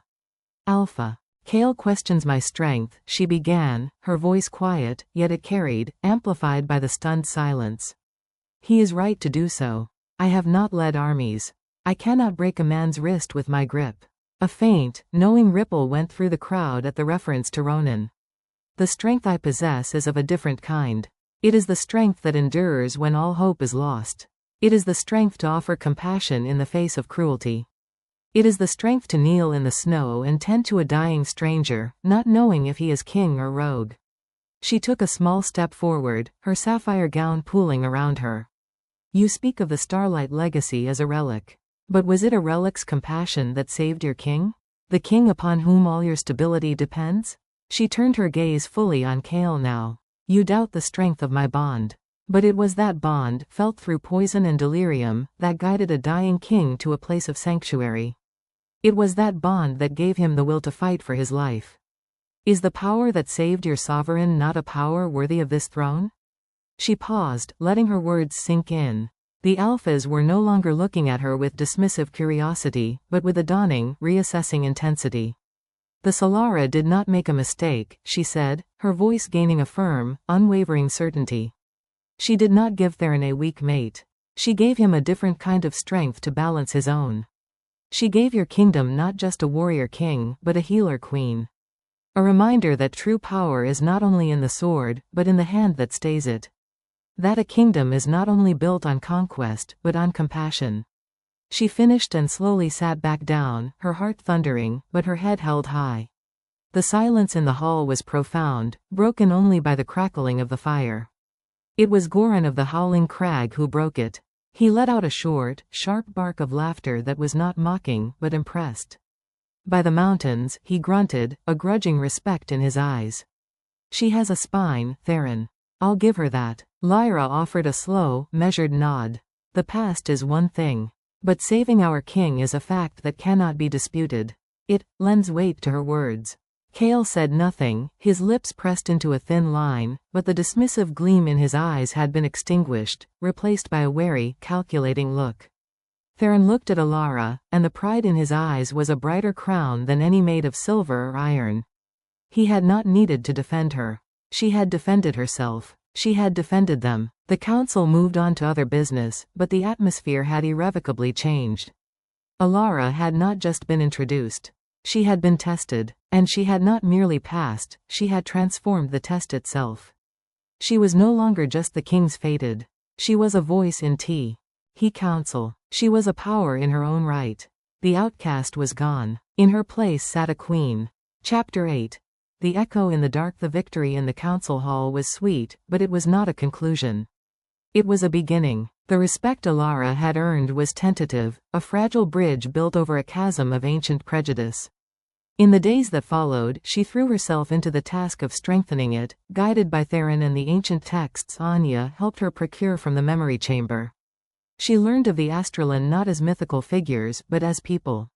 She read scrolls detailing their techniques for healing, not with poultices and herbs alone, but with a focused inner light, a channeling of the moon's gentle power to mend flesh and bone. She studied their role as mediators, their ability to see the threads of conflict and find the path to peace. It was a history of quiet power, of strength in restraint, and with every word, she felt her own identity solidifying. One evening, as she practiced focusing her senses in the quiet of the royal gardens, a sharp, psychic flinch made her stumble. It was not her own emotion. It was a ripple of distress, faint but unmistakable, coming from the bond she shared with Theron. He was in his study, meeting with his generals. The emotion was quickly suppressed, locked away behind the impenetrable wall of his control, but she had felt it. Worry. A deep, gnawing concern. When he came to her later, his expression was calm, but the echo of that worry still lingered in the depths of his eyes. "What is it?" she asked, her hand finding his. He did not insult her by pretending ignorance. "Scouts from the sunken forest pack," he said, his voice low. "They report signs of a blight in the deep woods. Not a natural one. Trees are withering from the inside out, and game is becoming scarce and twisted. Lyra's people are growing desperate." A cold dread, different from her old fears, trickled down Elara's spine. "A blight? What kind?" "We don't know," Theron admitted, the frustration evident in his tightened jaw. "It's unlike anything in living memory. It smells of dark magic, old and foul. It's spreading, slowly but steadily." The memory of the black, sizzling poison in Theron's wounds flashed in her mind. "The assassins who attacked you, their wolf's bane. You said it was something new." Theron's gaze sharpened. "You think there is a connection?" "I don't know," Elara whispered. "But it feels similar. A corruption." She looked toward the window, as if she could see the troubled forests beyond the mountains. The Astralen scrolls speak of such things. Imbalances in the natural world. They called it the shadow rot, a sickness that feeds on life force itself. A determined light ignited in Theron's eyes. "Is there a cure? A way to fight it in the texts?" Elara's heart sank as she shook her head. "The scroll describing a cure is incomplete. The last few pages are missing, torn away. All that remains is a warning that the rot cannot be fought with force, only with a purifying light. But the method, it's lost." The weight of the kingdom's troubles settled heavily upon them both. The political challenges of the council were one thing. This was a threat that could consume the land itself. The next morning, a new, more immediate crisis arrived. A commotion at the citadel gates drew them from the breakfast table. A small, ragged group from the sunken forest pack stood in the courtyard, their clothes torn, their faces etched with exhaustion and fear. At their center, they carried a litter. On it lay a young warrior, his skin pale and clammy, his breathing shallow. Dark, web-like veins were visible beneath his skin, pulsing with a sickly purple light. The stench of decay clung to him, the same foul odor Elara had sensed on the wind. Lyra, who had arrived with them, stepped forward, her elegant composure shattered. "Your Majesty," she said, her voice raw. He was on patrol near the blight's edge. He touched a withered tree. This is what it did to him. Our healers are powerless. He is the third to fall this week." The court physicians were summoned, but they could only shake their heads. The corruption was beyond their skills. The warrior was dying, and his agonized, rattling breaths filled the courtyard with a palpable despair. Elara watched, her own heart aching with a helplessness she had not felt since the grove. She looked at the dark veins, at the way they seemed to suck the very light from the boy's skin. A purifying light. The thought was a whisper in her soul, a desperate, instinctual pull. The scroll's missing pages taunted her. But the memory of the star mirror, of the Astralan healers with their glowing hands, burned brighter. Without a word, without asking for permission, Elara moved. She walked away from Theron's side, past the stunned physicians and the grieving pack members, and knelt beside the litter. A murmur ran through the crowd. "My lady, do not touch him," one of the physicians warned. "The corruption may spread." She ignored him. Her focus was entirely on the dying boy. She could feel the wrongness emanating from him, a cold, hungry void. It was the same feeling she had felt from the poison in Theron's wounds, but magnified 100-fold. Closing her eyes, she pushed aside her fear. She thought of the Starlight legacy. Not as a title, but as a responsibility. She thought of the compassion that had driven her to save a king, and now demanded she try to save this stranger. She reached out, not with her hands first, but with her spirit, with the bond that connected her to the world, seeking the inner light the scrolls described. For a long moment, there was nothing but the cold and the darkness of the corruption. Then, a flicker. A tiny, stubborn spark of warmth in the center of her being, a fragment of the same light that had filled the star mirror. She focused on it, nurtured it, pouring all her will, all her hope into that single spark. A soft, silver glow emanated from her palms. Gasps echoed around the courtyard. Theron took a sharp step forward, his body tensed, ready to pull her away if there was any danger. Elara gently placed her glowing hands on the warrior's chest, over his heart. The moment her skin touched his, a jolt of icy malevolence shot up her arms. It was a pain beyond physical sensation, a scream of pure negation against life itself. She gritted her teeth, holding on, pushing the gentle, silver light against the invading darkness. It was a battle fought in silence. The purple veins seemed to writhe under his skin, resisting, fighting back. Sweat beaded on Elara's brow. The effort was immense, draining her, pulling at the very core of her strength. She felt as if she were trying to hold back a tide with her bare hands. But slowly, painstakingly, the silver light began to push the darkness back. The sickly purple glow receded from the warrior's face, the web-like veins fading. His ragged breathing evened out, deepening into the steady rhythm of a healing sleep. The foul odor dissipated, replaced by the clean scent of the mountain air. When the last trace of the corruption was gone, the silver glow from Elara's hands flickered and died. She swayed, her strength utterly spent, and would have collapsed if Theron had not been there to catch her, his arms wrapping around her, holding her up. She looked up at him, her vision blurry with exhaustion. It worked," she whispered.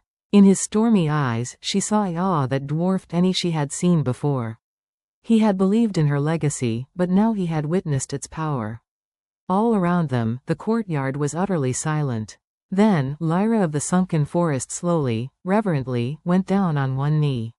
One by one, every wolf in the courtyard, from the lowest servant to the highest general, followed suit, bowing their heads not to their king, but to the woman in his arms. The healer queen was no longer just a title. It was a truth, written not in ancient scrolls, but in the saved life of a warrior and the exhausted, triumphant face of the woman who had saved him. The echo in the dark had been answered with a brilliant, purifying light. Chapter 9. The weight of the crown. The citadel, once a place of wary observation, now regarded Elara with something akin to reverence. The story of the healing in the courtyard spread faster than the blight itself, told and retold until it took on the quality of legend. The Starlight Healer, they called her. The living hope against the creeping darkness. But for Elara, the aftermath was not one of pure triumph. The effort had hollowed her out. For 2 days, she drifted in a fog of profound exhaustion, her body feeling as fragile as glass, her mind unable to hold a single thought for long. Theron rarely left her side, his presence a silent, worried vigil. The physicians clucked their tongues, prescribing broths and rest, but they could not explain the deep spiritual drain she had experienced. It was Anya, with her practical wisdom, who finally put words to it. "You gave of your own light, my lady," she said softly, brushing Elara's hair as she lay propped against a mountain of pillows. "You cannot pour from an empty cup. The old texts warn of this. The Astralan healers needed time to replenish their strength under the moon. On the third day, as a sliver of the waxing moon rose over the peaks, Elara felt a trickle of energy return. With it came a grim understanding. The blight was not a single tree or one poisoned warrior. It was a spreading plague. And she was, it seemed, the only antidote. This realization became her new, heavy crown. Lyra of the Sunken Forest, her desperation now tempered with a fervent, newfound faith, formally petitioned the throne. The blight continues its march, Your Majesty. My people are terrified. If the Lady Elara could come, if she could see the heart of it, perhaps she could find a way to stop it for good. Theron's immediate reaction was a protective, guttural, no. The memory of her collapse was too fresh, the risk too great. We do not know what that corruption could do to her if she were exposed directly at its source. I will not risk you. Elara listened to the debate from her chair by the fire, her hands wrapped around a warm mug of tea. She saw the fear in Lyra's eyes, the grim resolve in Theron's. The weight of their expectations pressed down on her. She was their solution, their only one. I have to go, she said, her voice quiet but clear. Theron turned to her, his expression pained. Elara, what is the alternative? She asked, meeting his gaze. To wait here, safe within these walls, while the forests die and more people fall ill? I felt that corruption, Theron. It is hungry. It will not stop on its own. My purpose is not just to wear a crown and sit in a hall. It is to heal. If I hide from this, then the Starlight legacy is truly dead, and I am just a girl in a fancy dress. Her words hung in the air, simple and unassailable. She saw the conflict warring in his eyes, the king who needed to protect his kingdom, and the man who needed to protect his heart. Finally, with a heavy sigh, he nodded. We go together, with a full contingent of guards, and at the first sign of danger, we turn back. That is not negotiable. The journey to the borders of the Sunken Forest was a somber one. The vibrant greens of the pine forests gradually gave way to a sickly gray. The air, once crisp with the scent of sap and earth, grew thick and silent, devoid of birdsong. The very light seemed to dim, filtered through a canopy of brittle, dying leaves. It was a land mourning its own death.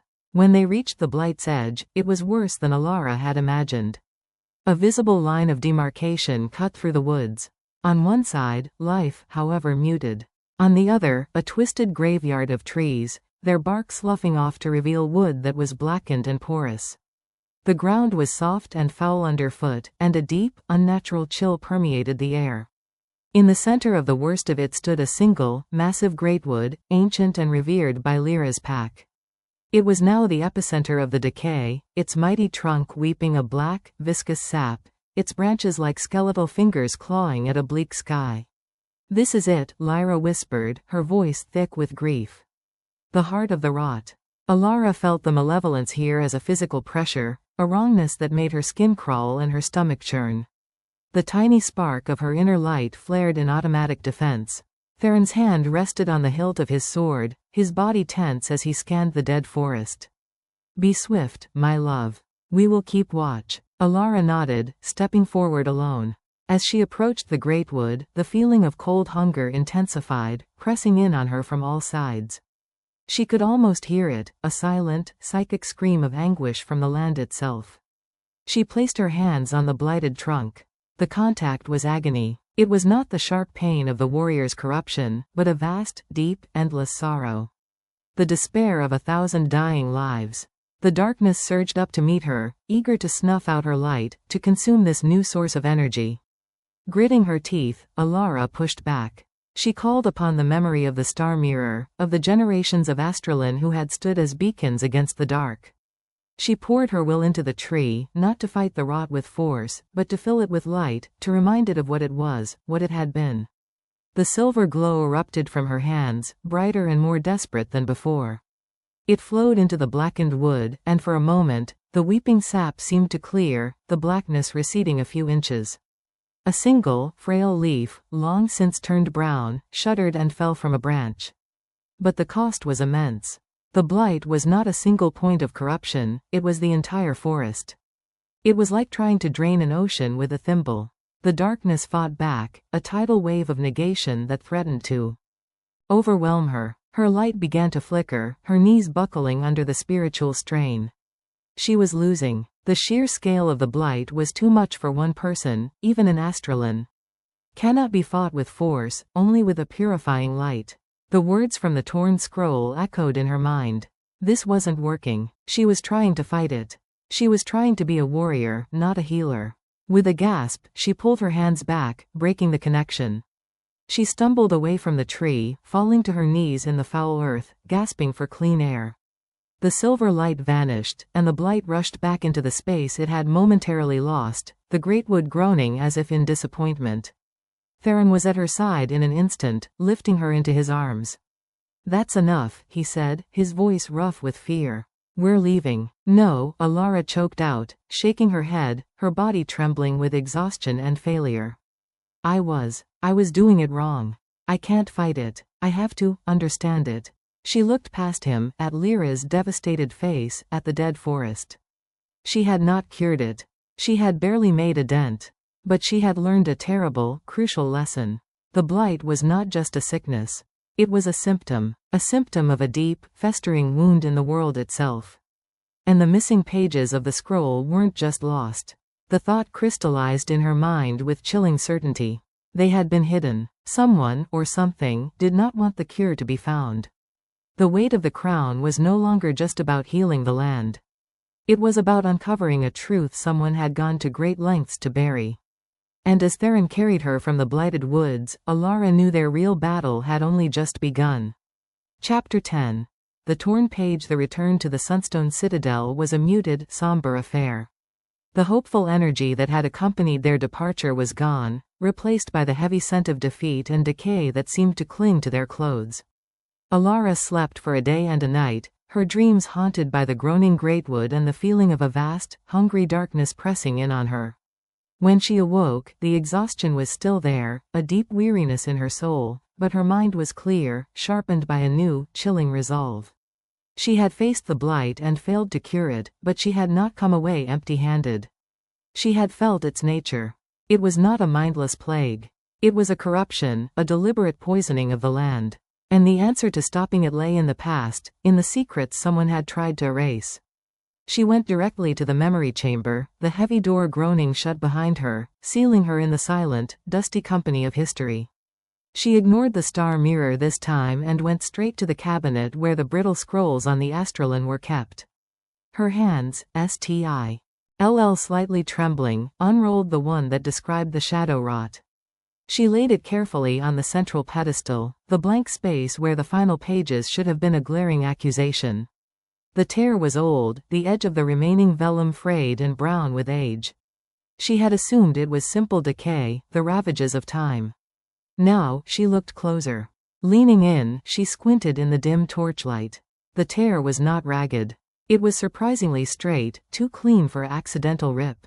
And there, at the very edge, was a tiny, almost imperceptible smudge. She brought the torch closer. It wasn't a smudge of dirt. It was a partial fingerprint, stained with a faint, rusty brown. Blood. Her heart hammered against her ribs. The pages hadn't simply disintegrated. They had been torn out. Deliberately. And whoever had done it had been injured in the process. This was no accident of history. This was sabotage. A cold fury, entirely new to her, began to burn in her chest. This was why her people were dying. This was why the land was sick. Because of this single, malicious act. But who? And why? She spent hours in the chamber, cross-referencing other scrolls, looking for any mention of the shadow rot, of disputes, of anyone who might have opposed the astrolin. The records were frustratingly silent on the matter. It was as if the event had been neatly excised from history, just like those pages. Frustrated, she turned to the logs of the chamber itself, a heavy ledger that recorded every person granted entry. The script was old, the entries sparse. She traced back through the years, decades, centuries. Most entries were by royal scribes or the kings themselves. Then, her fingers stopped on an entry from over 200 years ago. The time of the Great Plague. The name was written in a flowing, arrogant hand, Lord Kaelen, advisor to the crown. Kaelen. The name sent a jolt through her. It was the same name as the current alpha of the Ash Barons, the one who had questioned her so dismissively in the council. A common name, perhaps.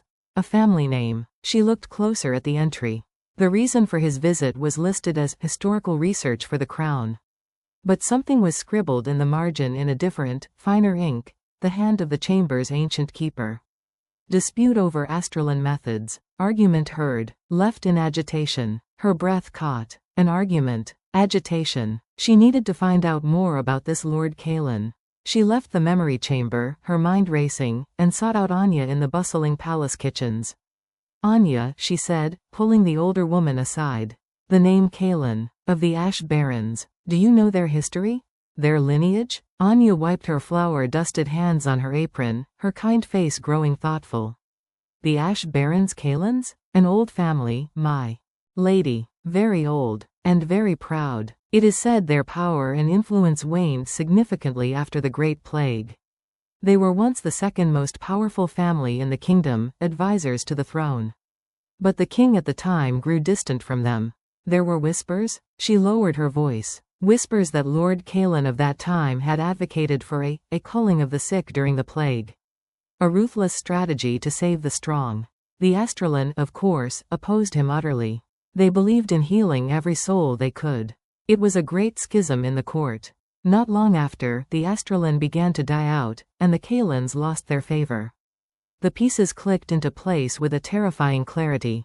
A lord who advocated for death over healing.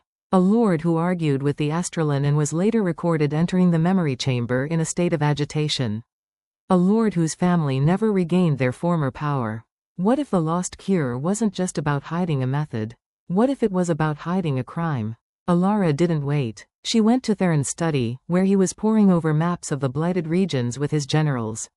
She interrupted without ceremony, her eyes blazing with a fire he had never seen in her before. I know why the cure is lost, she declared, placing her hands flat on his map table. It was stolen, 200 years ago, by a Lord Kaelen, ancestor of the current Alpha. He tore the pages from the scroll himself. I found his blood on the tear. The room fell silent. The generals stared at her, stunned. Theron's face was a mask of grim understanding. The Ash Barons have always been a pack of harsh pragmatists. They believe strength is the only virtue, compassion a folly. He looked at the map, at the spreading stain of the blight. He would have seen the Astralan and their healing ways as a weakness to be purged. By destroying the cure for the shadow rot, he would have discredited them, proven their soft methods futile. But the blight never came then, one of the generals argued. Why did? Perhaps as a contingency, Elara whispered, the horrifying scope of the betrayal dawning on her. Or perhaps he was experimenting with the corruption itself. The scroll said the rot can be created, a weapon for those who know the dark arts. What if his descendants kept that knowledge? What if the current Alpha Kael is using it now? The implication hung in the air, cold and monstrous. A pack, bitter over their lost status, using an ancient, stolen weapon to cripple the kingdom, to discredit the new Starlight Healer, and perhaps, to create a crisis that would allow their ruthless philosophy to rise again. The blight was not a natural disaster. It was an attack, and the key to stopping it was not just in a forgotten cure, but in exposing a 2-century-old betrayal buried in the dust of history. The war was no longer against a mindless plague. It was against a hidden enemy within their very midst. Chapter 11. The web of betrayal. The air in Theron's war room was thick enough to choke on. Maps of the blighted regions were now joined by lineage charts of the Kaelen family and troop dispositions near the Ash Barons. The theory was monstrous, a treason that spanned generations, but the evidence was compelling. The bloody fingerprint, the historical schism, the convenient timing of the Astralan's decline. It is still just a theory, rumbled Goran of the Howling Crag, his massive arms crossed. To accuse a sitting alpha of such a crime, without irrefutable proof, it would shatter the council. It could mean civil war. The blight is the proof, Theron countered, his voice like grinding stone. It is not natural. Elara felt its malevolence. It is a weapon. And the Kaelens have both the motive and the historical connection. But why now? Lyra asked, her face pale. Why unleash it after all this time? Elara, who had been silently tracing the route to the Ash Barons on the map, looked up. Her violet eyes were hard as amethyst. Because of me, she said quietly. All eyes turned to her. For centuries, the Starlight lineage was considered extinct, a fairy tale. My appearance, my bond with Theron, it threatens their entire worldview. It resurrects the power of compassion they tried to erase. What better way to discredit me, to prove that their way, ruthlessness, strength through culling, is the only way, than to unleash a plague that my soft healing cannot stop. They are making their point with death and despair. The logic was chillingly sound. It was a gambit of terrifying scale. We need the missing pages, Theron stated. Without the cure described there, we are fighting shadows. We must find them. He looked at Elara. You said the scroll mentioned the rot can be created. If the Kaelens have the means to create it, they must also have the knowledge of its antidote. The missing pages have to be in the Ash Barrens. A risky plan was forged in the hushed, tense atmosphere of the room. A small, elite team, led by Commander Borin, would infiltrate the Ash Barrens territory. Their mission: to find the Kaelen family's ancestral stronghold and locate the stolen pages. It was a mission fraught with peril. Discovery would be seen as an act of war. Elara insisted on going. I am the only one who truly understands what we are looking for, she argued, facing Theron's immediate, vehement refusal. I can feel the resonance of our legacy, Theron. A scroll written by my ancestors. I might be able to sense it where others would see only dust. It is too dangerous, he growled, his protectiveness a palpable foe. RCE. The entire kingdom is in danger, she fired back, her own will rising to meet his. My safety is not more important than the lives of everyone in the sunken forest, than the health of the land itself. I will not sit here in silk while the world burns because of a crime committed against my own bloodline. It was the first time she had truly raised her voice to him, a queen's fury meeting a king's command. The generals fell silent, watching the exchange with bated breath. Theron stared at her, and she saw the moment his resistance broke. He saw not a fragile Omega to be protected, but a queen demanding to lead her people into battle. He gave a single, sharp nod. You go with Borin, but you follow his command in all things regarding security. And you take a full guard of my personal sentinels. The journey to the borders of the Ash Barrens was made under the cover of a moonless night. The land was as harsh as its rulers, a desolate expanse of volcanic rock, sulphurous vents, and scrubland that offered little cover. The air itself tasted of ash and bitterness. They moved like ghosts, Borin's expertise making a mockery of the outer patrols. The Kaelen stronghold was not a beautiful citadel of stone, but a fortress carved into the side of a dormant volcano, a stark, intimidating silhouette against the starry sky. Slipping inside through a forgotten geothermal vent was a claustrophobic nightmare of heat and narrow, twisting tunnels. Elara focused on the tiny spark within her, using it as a dowsing rod, seeking the echo of her heritage. She led them through the labyrinthine passages, past storerooms and barracks, her senses pulling her ever deeper into the mountain's heart. Finally, they found it. Not a library, but a private study, hidden behind a false wall in the current Alpha Kael's personal chambers. The room was Spartan, devoid of comfort, but on a heavy stone desk, resting on a stand of obsidian, was a metal box, intricately engraved with wolfsbane and thorns. The lock was complex, but Borin made quick work of it. Inside, nestled on a bed of black velvet, lay several sheets of ancient, brittle vellum. The script was the same flowing hand as the scroll in the memory chamber. The missing pages. Elara's hands trembled as she lifted them. She scanned the text, her heart leaping. It was all there. The recipe for the purifying light elixir, a concoction that required the light of a full moon channeled through an astrolin into a blend of rare, but findable, crystals and herbs. It was not a single healing, but a ritual to cleanse the land itself. But as she read the final paragraph, her blood ran cold. It was a warning, one that had been meant to follow the cure. Beware the hand that wields the shadow rot as a blade, for it is a power that craves a vase. Sell. The caster binds the corruption to their own life force to control it. Therefore, the source of the blight is not a place, but a person. To truly end the rot, the vessel must be purified, or the bond must be severed by death. The source was not a thing. It was a person. Alpha Kael had bound the blight to himself. He was the heart of the corruption. At that moment, a cold voice spoke from the doorway. I knew the rat in my walls smelled of starlight. They spun around. Alpha Kael stood there, not in a rage, but with a calm, smug satisfaction. He was not alone. A dozen of his most loyal warriors filled the corridor behind him, their eyes glowing with a faint, sickly purple light, tainted by the power they served. "You are too late, little ghost," Kael sneered, his gaze locked on Elara. "The blight is already seated in a dozen forests. It will spread until this kingdom is a wasteland, ripe for a new order. An order of strength. And you," he smiled, a cruel, twisted thing. "You will die here, in the dark, and your pathetic legacy will be extinguished forever." They were trapped. The missing pages were in their hands, but the man who was the living key to the cure stood between them and freedom. The web of betrayal had been spun, and they had flown right into the heart of it. Chapter 12. The heart of the rot. The air in the hidden study turned to ice.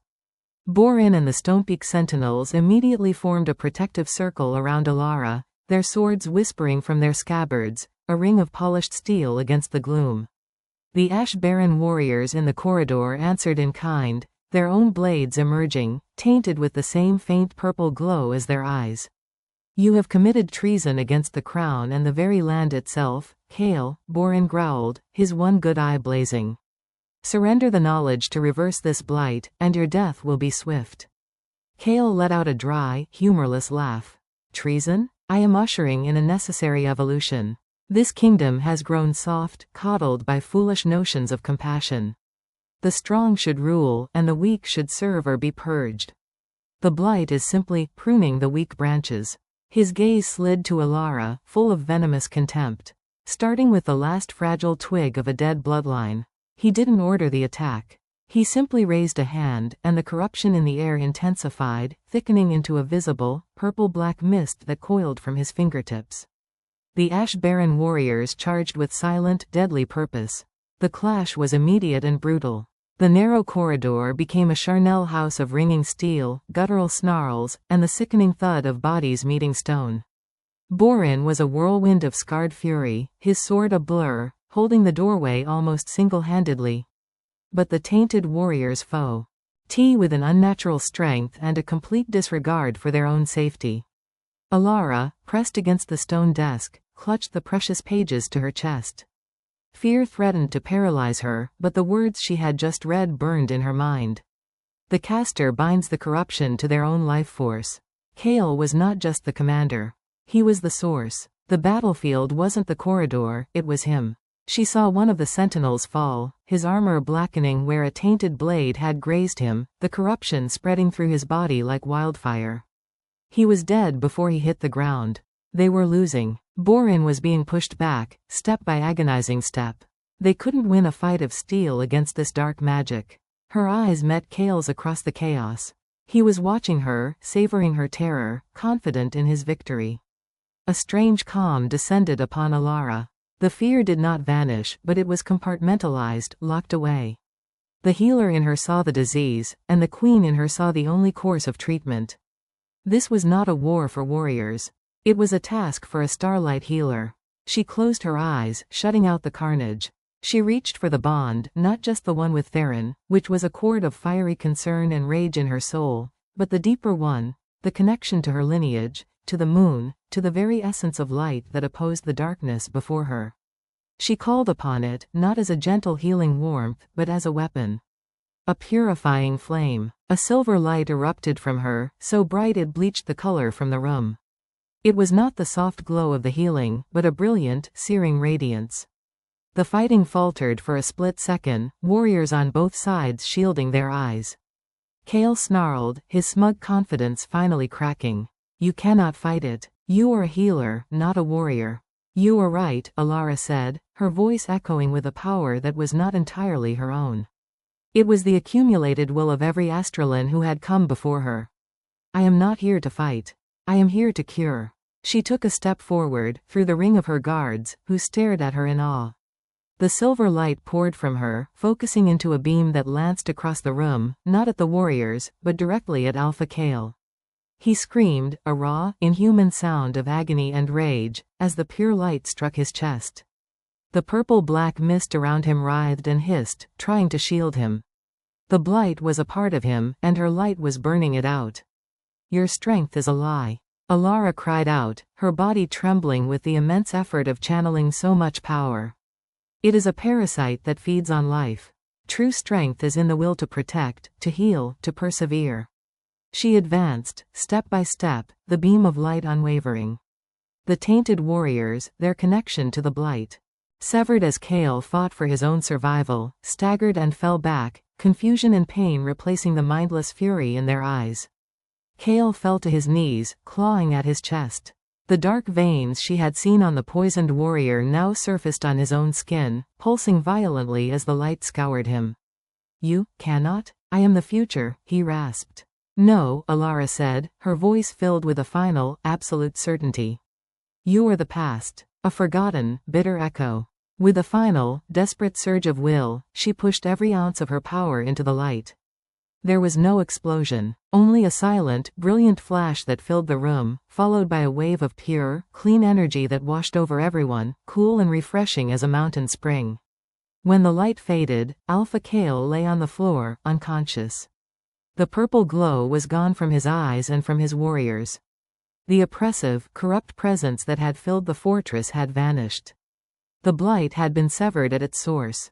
Elara stood panting, the last of the silver light fading from her skin. She was drained, more exhausted than she had ever been, but she was standing. Around her, the ash-barren warriors looked at their hands, at their fallen alpha, their faces blank with shock and dawning horror at what they had been a part of. Borin, bleeding from a gash on his brow, looked at her with an expression that transcended respect. It was devotion. "It is done," Elara whispered, her legs finally giving way. But as Borin caught her, she looked at the unconscious form of Kael. The cure was in her hand.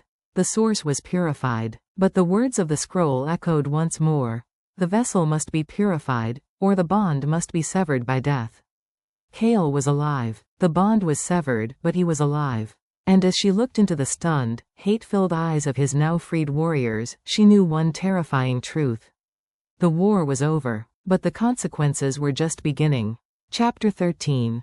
The Aftermath and the Thorn. The return to the Sunstone Citadel was not a victory march, but a somber procession.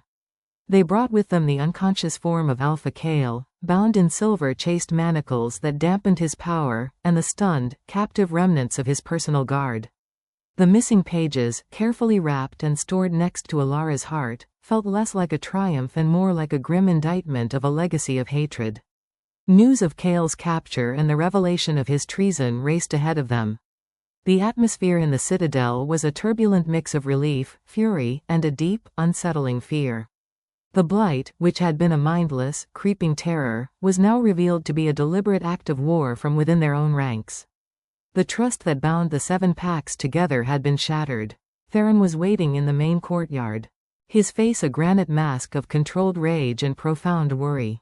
His eyes found Elara first, scanning her for injury, and the tension in his shoulders eased a fraction when he saw she was whole, if pale and weary. He strode forward and, in front of the assembled court and soldiers, pulled her into a fierce, silent embrace. It was not the embrace of a king for his queen, but of a man for the woman whose safe return meant more than any kingdom. "The blight?" he asked, his voice a low rumble against her ear. "It's fading," she murmured, her strength sustained only by his hold. "With the source purified, its power is broken. The forests will heal." He held her for a long moment before turning his attention to the prisoners. His gaze upon Kael, who was now being dragged to his feet, conscious and glaring with undiminished hatred, was colder than the highest glacier. "Alpha Kael," Theron's voice cut through the murmuring crowd, formal and deadly. "You are charged with high treason, the attempted destruction of the realm, and the use of forbidden dark magic. Your pack's seat on the High Council is forfeit. Your lands are now under the Crown's control. You will be held in the deepest dungeon until a formal tribunal of the remaining alphas can decide your fate." Kael said nothing. He merely spat on the polished stones at Theron's feet, a final, futile act of defiance before he was hauled away. The tribunal was convened within the week. The Great Hall felt different this time, smaller, charged with a raw, nervous energy.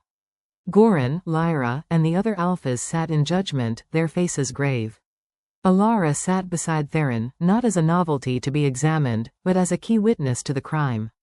The evidence was laid bare. The torn scroll with the bloody fingerprint, the historical records of his ancestors' dispute, the testimony of Borin and the Sentinels, and finally, Elara's own account of the confrontation in the volcanic fortress. She spoke calmly, describing the feel of the corruption, the battle of light against dark, and the moment the blight was severed from its host. When she finished, there was no debate. The verdict was unanimous. Guilty. The sentence was debated longer. Death was demanded by some, led by a furious Gorin.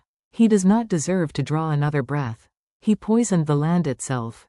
But Lyra, her forests already beginning to show signs of recovery, argued for a different path.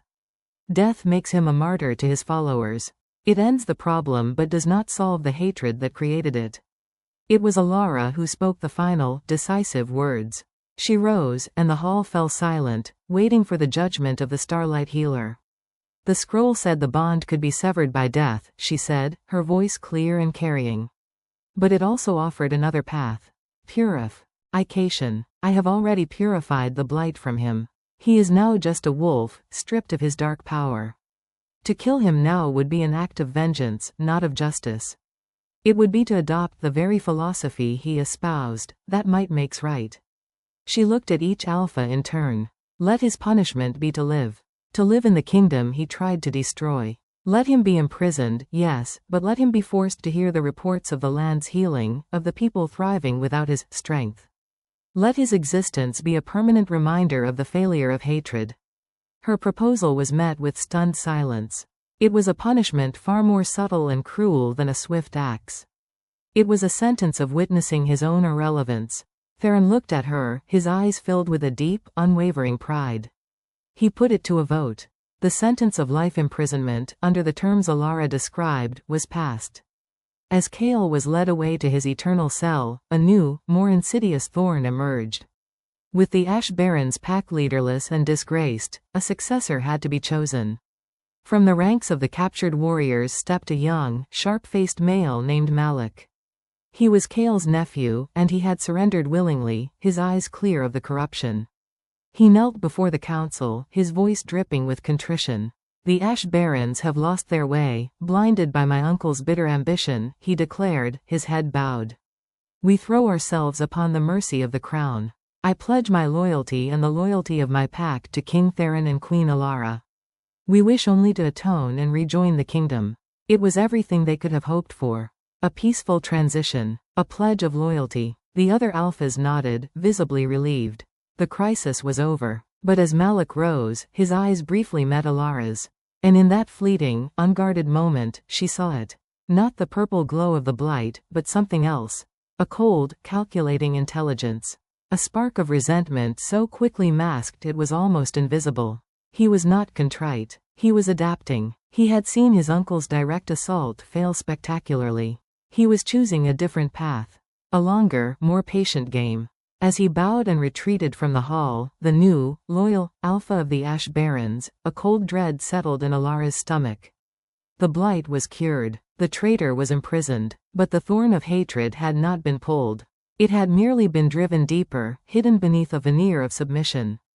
The war was over, but the peace, she knew, was built on a foundation of sand. And Malik's eyes promised that the storm was not far behind. Chapter 14. The unbroken circle, the citadel, and indeed the entire kingdom, breathed a collective sigh of relief that was felt from the highest peak to the deepest forest. The immediate, tangible threat was gone.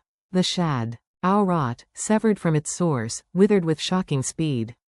Reports from the sunken forest told of blackened trees pushing forth tender green shoots, of clear water running in once fetid streams, and of game returning, healthy and untainted. The land was healing itself, and Elara's name was whispered with it, a prayer of thanks on the wind. Yet, within the Sunstone Citadel's walls, Elara found no peace. The confrontation with Malik's cold, calculating gaze had planted a seed of unease that no amount of sunlight could eradicate. The victory felt fragile, incomplete.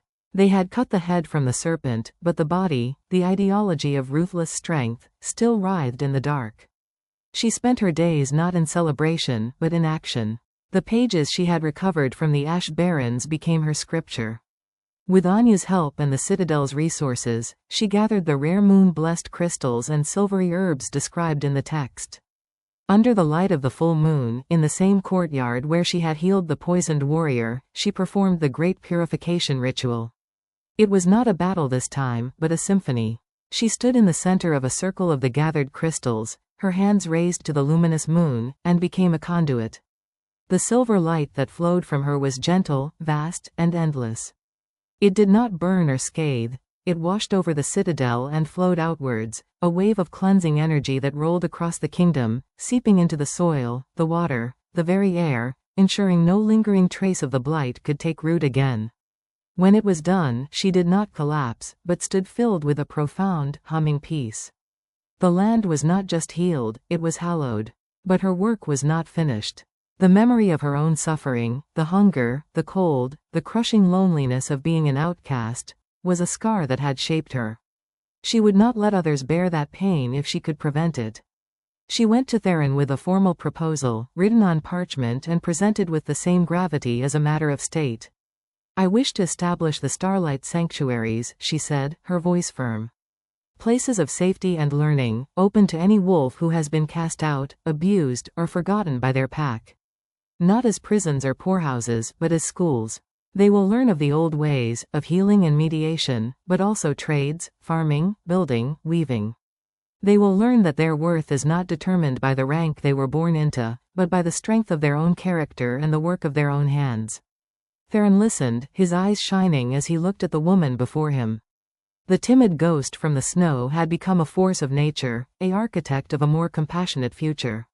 He did not just approve, he endowed the project with royal funds and read that every pack in the kingdom would contribute to its support. The first sanctuary was established on the very border where the Frostmoon lands met the Stonepeak territory, a symbolic bridge between her past and her future. Elara oversaw its construction, and on the day it opened, she stood before its first, hesitant residents, a handful of scarred omegas, a few disabled warriors cast aside for their weakness, some orphans of border skirmishes. She did not speak to them from a throne. She sat among them on a simple wooden bench. "I was once where you are," she said, her voice soft but carrying to every ear. "I was told I was worthless. A curse. I believed it. But I learned that the most dangerous curses are not the ones spoken by others, but the ones we choose to believe about ourselves." She looked at each of their faces, seeing the fear, the shame, the hope. "This place is not a charity. It is an opportunity to unlearn the lies you have been told and to discover the truth of your own strength. Your past does not define you. Your pack does not define you. You define you." It was a radical notion. It challenged the very hierarchy their society was built upon. But it was a challenge delivered not with a sword, but with an open hand. Weeks turned into a month. The sanctuaries began to flourish. The products of their workshops, finely woven cloth, expertly carved wood, potent healing salves, began to circulate, earning respect and commerce. The outcasts were becoming artisans, healers, valued members of a wider community. One evening, Elara and Theron walked through the royal gardens, now bursting with the vibrant life of late spring. The memory of the blight was a fading nightmare. "You have given them more than safety," Theron said, taking her hand. "You have given them a purpose. You are breaking a cycle that has persisted for generations." "It is the Starlight Legacy," Elara replied, looking up at the first stars beginning to pepper the twilight sky. "Not to rule from on high, but to lift others up. To show that a circle is strongest when every link is valued, not when the weak links are cast out." She thought of Malik, of the hidden thorn he represented. His way, the way of exclusion and ruthless power, would always exist. It was a weed that would forever try to choke the garden. But she was not building a wall to keep the weed out. She was planting a forest so strong, so dense with life and mutual support, that the weed would find no room to grow. The circle of compassion she was weaving would be her true crown, and the strength of the kingdom would no longer rest on the power of one alpha king, but on the unbreakable bonds of a people who had learned to care for one another. The war was over. The peace was being built, not on a foundation of sand, but on a bedrock of restored hope. And as Elara stood hand in hand with her king, under the watchful light of the moon, she knew, with a certainty that filled her soul, that their work was just beginning, and that it would endure. Chapter 15. under a silver moon the grand hall of the Sunstone Citadel was transformed. Where once the air had been thick with political tension and the chill of ancient stone, now it was warm with the glow of 1,000 candles and the vibrant hum of life. Garlands of moon-blessed silverleaf and winter ivy draped the towering pillars, and the scent of roasting chestnuts and spiced wine filled the air. It was the first Starlight Festival, a new holiday conceived by Elara to commemorate the kingdom's deliverance from the Blight and to celebrate the bonds of community that had secured their peace. Wolves from every pack, high-born and low, mingled freely. Commanders shared ale with carpenters from the sanctuaries. Lyra of the Sunken Forest was deep in conversation with an Omega weaver, admiring the intricate pattern of a newly finished tapestry. The sound was not of formal discourse, but of laughter and shared stories.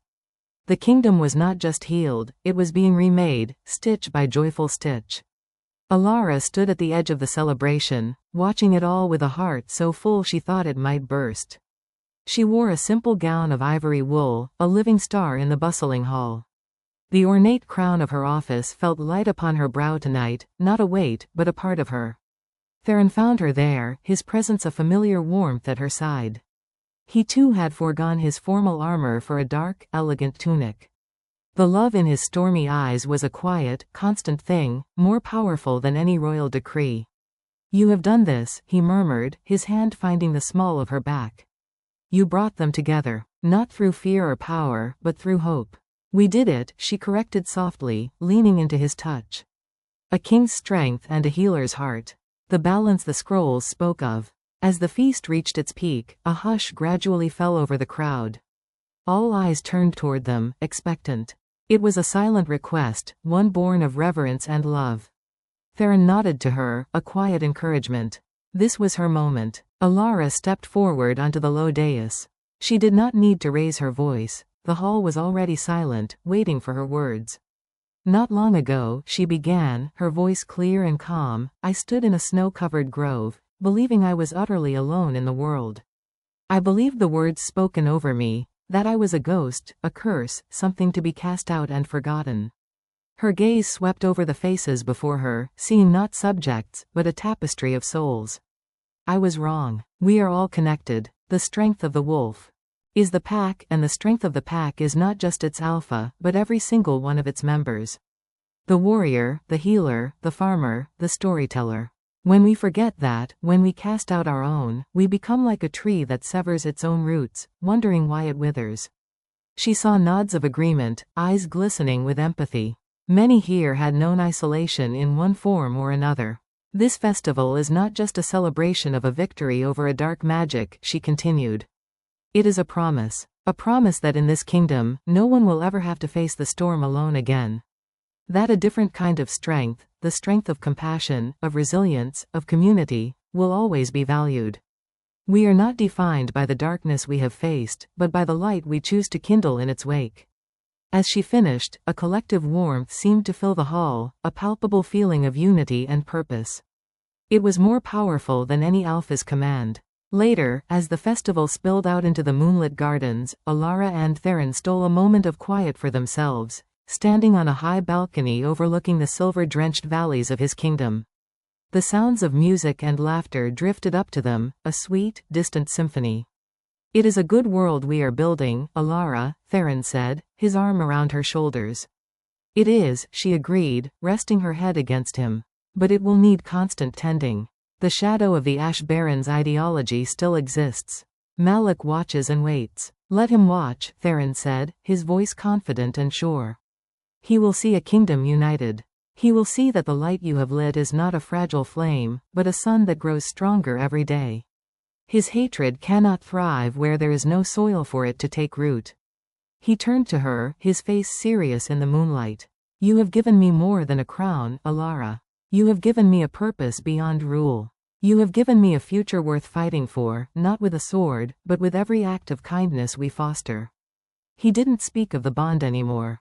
It was a given, as essential as the air they breathed. He spoke of partnership, of a shared life's work. Looking out at their kingdom, peaceful and vibrant under the gentle eye of the moon, Elara knew a peace deeper than any she had ever imagined. The rejected Omega was gone. The ghost had found a home. The curse had been rewritten into a blessing.